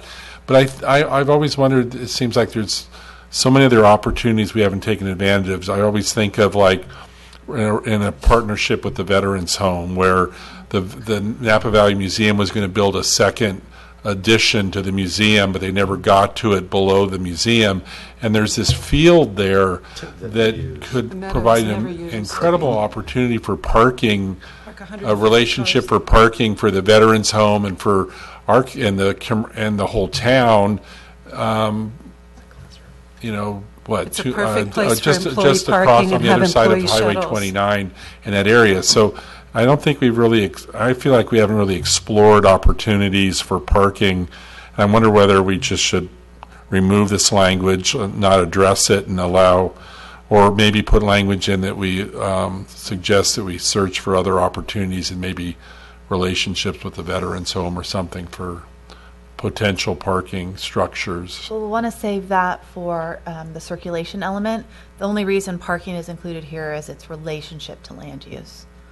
My suggestion then is maybe, and I agree with Liz, that we remove it and not include it in a conversation, because I think generally it would be very disruptive to the character of our community to have a parking garage even in that area on the Vintage Estates property. And I would hope we'd hopefully find other solutions in other locations first before we consider that. So that's the consensus. Your parking efficiency policy. And so we have a consensus on that one, Yes. to eliminate Is the that parking general? garage Well, policy. if I may, and perhaps I'm in the minority, but I don't feel like anyone is speaking up in favor of parking garages, and I respect all of the conversation that we've had, but I go back to what Steve said about three-story buildings. Just because a three-story building is proposed doesn't mean that that's what's going to be accepted. If someone, for instance, the Vintage Estate, the current owners there, if they propose a parking garage as was presented to us, that may potentially not get approved. That's not to say that's the only type of parking garage that can be put on that property or wherever we would approve a garage. They could also put a smaller parking garage for their hotel guests, and they could potentially stack cars in that area. There's an area behind the old compadres right now where they could put some sort of a garage back there where potentially it could be managed with valet, and they could stack their own cars, and then nobody would see it back there. And you could put a facade on the building. I mean, there's any number of ideas, and to shut down completely the idea of no garages, I don't know if I personally support that. Again, I may be the only one, but I just wanted to speak in at least semi-support of garages. It doesn't have to be a huge behemoth of a garage that takes up the entirety of the south parking lot at V Marketplace. There's certainly a lot of opposition to that, but there are other ideas out there, and I think as a general plan, vision group, that we should be at least somewhat open to that. Again, as Christine said, there could be automated cars in a lift system, and we could put a small 2- or 3-story parking garage tucked back by Highway 29 that no one's ever going to see, and the automated cars could just get stacked up there. And then when you go shopping, when you're done shopping, you just press a button on your phone or whatever we're using, and your car comes automatically off the lift and comes right to you, and you go on your way. So I'm more open to the idea of allowing this, but certainly with restrictions, because I respect everyone's opposition. Let me suggest that as a general plan, rather than spelling out the elements of parking garage, parking efficiency, making use of tandem, etc., just say we need to address the parking, and we are open to ideas as they come up, including parking garages where they make sense, and then give these something similar to what we did in the building elements with the rule of massing. Boyd, I think that makes sense. rather than saying garage, I would have a real tough time saying we would consider a garage. The parking efficiency is, if you read that, would you be comfortable with having that, allowing that flexibility? It doesn't say a garage, but it doesn't say no garage. Potentially, I mean, if I can go back to 3-story buildings, I failed to mention this. If we want a 3-story building to go in, and we're only going to box it into essentially what is the Vintage Estate, how do you put a 3-story building in right now? They're not going to allow that. They don't have parking for that right now. So we've got to solve the parking solution somehow. If we want a 3-story building that has maybe a condo or housing unit in it, some office space, all these other things that we want, well, that's great to say that we're going to allow 3-story buildings, but as the regulations currently are, the policies currently are, they can't do that. So we're allowing 3-story buildings, but we're not doing anything to address parking. So essentially, the first element that we just discussed is it's moot. They can't make a 3-story building because they're not allowed. They don't have parking to support that. On-site parking. That's why I think the parking efficiency, it says on-site, but maybe it could say on-site and off-site. The idea of employee parking on-site is really something I think that has to be worked on. And to your point, how do you use things like the Meadow for off-site employee parking on Friday, Saturday, Sunday? I mean, certainly on a Tuesday we don't have a parking problem, but Saturday at 2 o'clock we have a parking problem. There's plenty of parking spaces on Tuesdays. There just aren't that many tourists, at least today.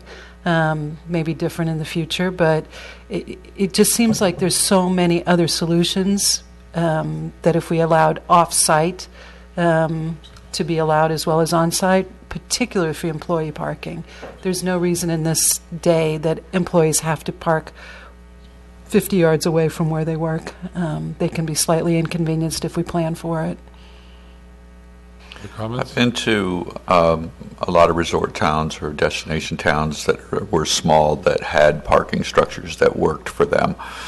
As what you're saying, they usually just had one somewhere, and it was located within walking distance of the shops and intended to work. But I want to go back to, I'm not sure I understood the answer to a question earlier that Eric, you asked. In the current plan of allowing buildings of a certain height in that section of town, that doesn't exclude a parking structure. Is that true? Correct. Right, that's what I thought you said. Okay. So what we currently have there doesn't exclude it. And if you're changing the wording of what you have there to say, find creative ways to or innovative ways to address the parking situation, it seems like it's dealt with in that way. I think the question here is, do we want the general plan to encourage a parking structure or just parking solutions? I think, Carl, I think you've summarized it. I don't disagree with anything that Boyd said, but I still question why we need to have a policy about parking. I think, Carl, I think we need to, my suggestion is to expand the parking efficiency description and allow the flexibility there without specifically citing a policy of allowing a parking garage. And I think your comments earlier too about the massing and structure, everything you've said in an expanded parking efficiency policy makes more sense. So I agree. I agree. good. Okay. So I think we'll. Let's maybe, if you you need write for us to, something, Nathan? we need to move. I I know it's did. 8:30, You but wrote you something? need us for us to So- suggest that or take a vote to remove a policy, or do you just accept our consensus? Or It's got something What new we written. can view right here, this removes the parking garage policy and kind of works the conversation into parking efficiency. That includes parking structures and all those other creative ideas, as long as they consider neighborhood context, view corridor, setbacks, and massing. good. I like it.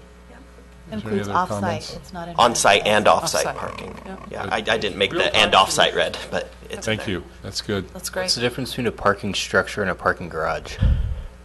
Nothing. Garage sounds ugly. Okay. Very good. So just a question: if you had a underground one-story or two-story parking structure, I mean, would that be acceptable to people? I know that's probably not feasible, but I asked that question earlier and was told about the water table.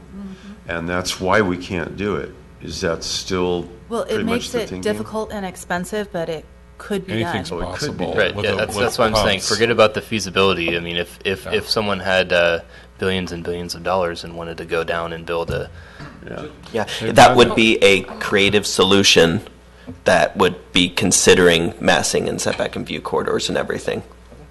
One thing just for everybody to kind of put in perspective, a developer is going to look for the most cost-effective outcome. Parking structures are one of the most expensive things. So your parking efficiency policy, things like the stackers with the right screening and structures and location. We've had a lot of conversations with folks that we build parking lots with these dual driveways. If you have a one-way circulation element, so I think you're making some good progress. But I will just say and this is what we need. If this is the context, that's the environment with which we do it. To your point, there are some subterranean, and then the buildings go around them. You see a lot of what they call pod over type constructions for some of the apartments and things, and then they're screened. So I think the language you're there, it gives us the guidance that says something could, but it doesn't make it sound like it's Yeah. automatic. I think Thank this you. is a good That's great. and it's going to come back, because what I will say, for the most part, staff needs to work on how do we help somebody that's bringing us a development and it's going to meet the parking. Yep. This perception about we'll build something on the veterans home property, one, requires consent Yeah. funding, because if you think everybody's having a challenge with this, the existing businesses are not going to believe that they need to contribute to the parking problem. So that solution is really not in the cards right now, just because of the funding structure. If you're looking at who would build a parking structure on. Okay, so does staff need a motion to make these changes? We need just for consensus and record. Great. If we have a motion vote saying, what's up here is good, then. Is there a motion to adopt the support the language for parking So efficiency? moved. There's a motion. Is there a second? Need a second? Since we're voting. And who's second? Oh, Whitney seconded. All in favor? Aye. Opposed? Thank you. Can we check in here now in terms of time and where we're at in terms of what we didn't get to tonight? What did you want to get to that we didn't get to? We got through about half of the of the policies and programs that we had flagged, and then we also wanted, of course, to discuss anything else that the committee members wanted to discuss. Okay, so suggestions. Is there one particular policy that we still want to review tonight that if you told us that, or should we consider coming back, bring this back on the 11th of January? I would prefer that we bring it back in January. There's just too much. I mean, there's no way, There's two highly controversial ones that I can see already that are going to need a lot of discussion. I think it would help with our efficiency also if, You could list when them for us. staff gives us an agenda, they can tell us which policies they want to discuss in which orders. So we can review specifically those policies and come prepared on those, rather than coming prepared on the whole thing of land use and jumping back and forth.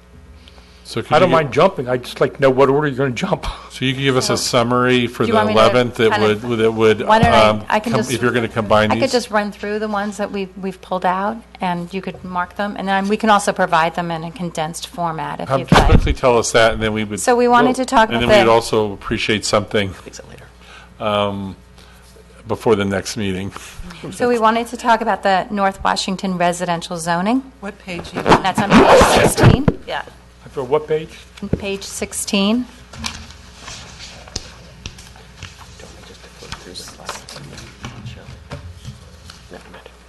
Is that on page 16? Page 16. It's, The- did you find it? It's the rezoning of those parcels in Old Town to consider on them page becoming Page commercial. 17. Yeah, okay. Oh, it's on your 17. Okay. And then we wanted to talk about the North Agricultural Parcel. Yep. That's also on, that's the next one on page 17. Yep. We wanted to talk about the Yountville Elementary School, which is the next one on that page. Yep. We wanted to talk about the market-driven versus use caps. So this is on page 23. And those are policies 9.9 and 9.10. Okay. It's kind of an either-or question on those. We wanted to talk about, let me see, page 3. Okay, page 3, the vacation rentals.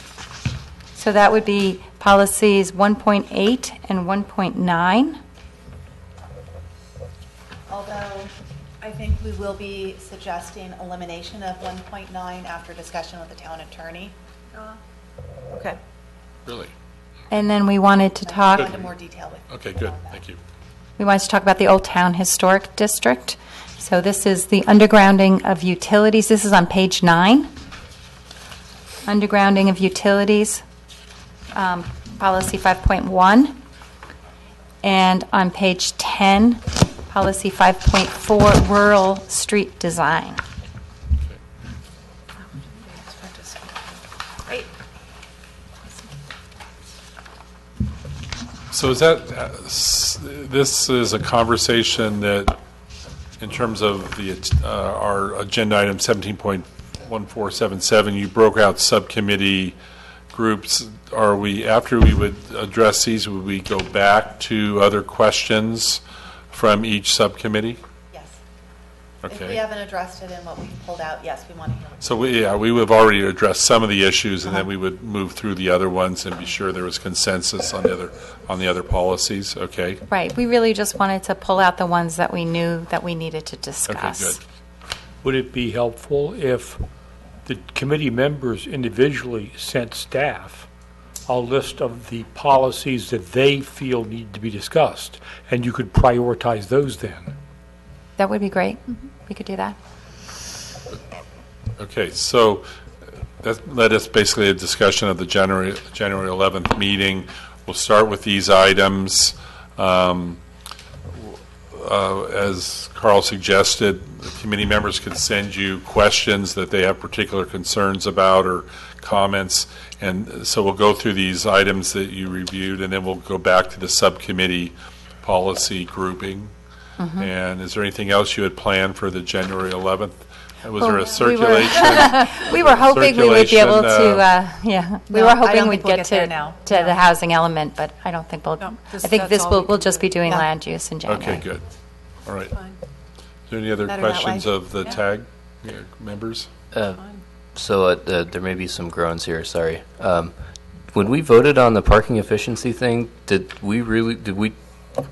this part that we liked the part that Nathan added, but he struck out that last part. Is everybody clear that's what we voted on? Yes. Yes. Okay, thank you. I think we all supported flexibility without specifically defining a parking garage in the document, so yeah, I think. I meant the Oh, I bottom know. part, I the understand. strictly prohibiting Unscreened. outdoor unscreened mechanical Right. stacking of vehicles. That's clear? Okay, thank you. Talked about, in the language, it talks about It's view not corridor prohibiting really setbacks and massing. Okay. Okay. All right, so item 7 is commissioner comments, reports. Are there any other questions or concerns members have for the? I have a question on what I've heard a lot that there are going to be neighborhood or going out to the neighborhoods, talking discussions. Are those things been finalized, or what are the thoughts on those? No, they haven't Okay. been finalized. The idea is to select groups and go out to them to get additional feedback. Right. I guess We're still would developing that. Would you run those neighborhood groups by us before you made those selections, or because I think at some of the meetings it was brought up that they were going to go out to the veterans home and different. And Yes, just want to we can do that. understand Yes. kind of what the thought process is and okay. I agree. I'd still want us to talk about that because I did Yes. get a call from Ed Warren, a former Allied Council chair, about somehow this process involving the veterans home. So we need to just do that in some format. That's So potentially something we could add to the next agenda. Is that too much, you think? To get some type of structure in place because that'll be occurring sometime over the next several months. okay. Good. All right. So let's do Are it. there any other comments or Okay. reports, Yeah, so not yet. questions from the members? So rather than that being on January's agenda, that discussion will likely be once we have more of a draft of a whole general plan, since that's what we'd be bringing to these community groups. So it's more likely to be more like a February, March-ish Okay. date where we talk about those community groups. Oh, that didn't seem to be how it came across at the meeting. At the meeting, it seemed like you were taking workshops out to specific neighborhoods. Oh, no. Okay. Yeah. Okay. So beyond the 11th, what's the, do we have a workshop that would follow after the January 11th meeting, to remind me, or are we still working through our items and then a draft report would come back, or? Our next workshop, I believe, is April 26th or 27th. It's a Thursday night meeting to get more click poll results from the community before we bring a draft back, potentially sometime in July. So currently in our schedule would be a January meeting and then a February TAG meeting as well, probably likely a March meeting. Likely. April too. Just planning for next year. Yeah. Okay. Is there a motion, if there's no other comments, is there a motion to adjourn? So moved. There's a motion and a second. All in favor? Who seconded that?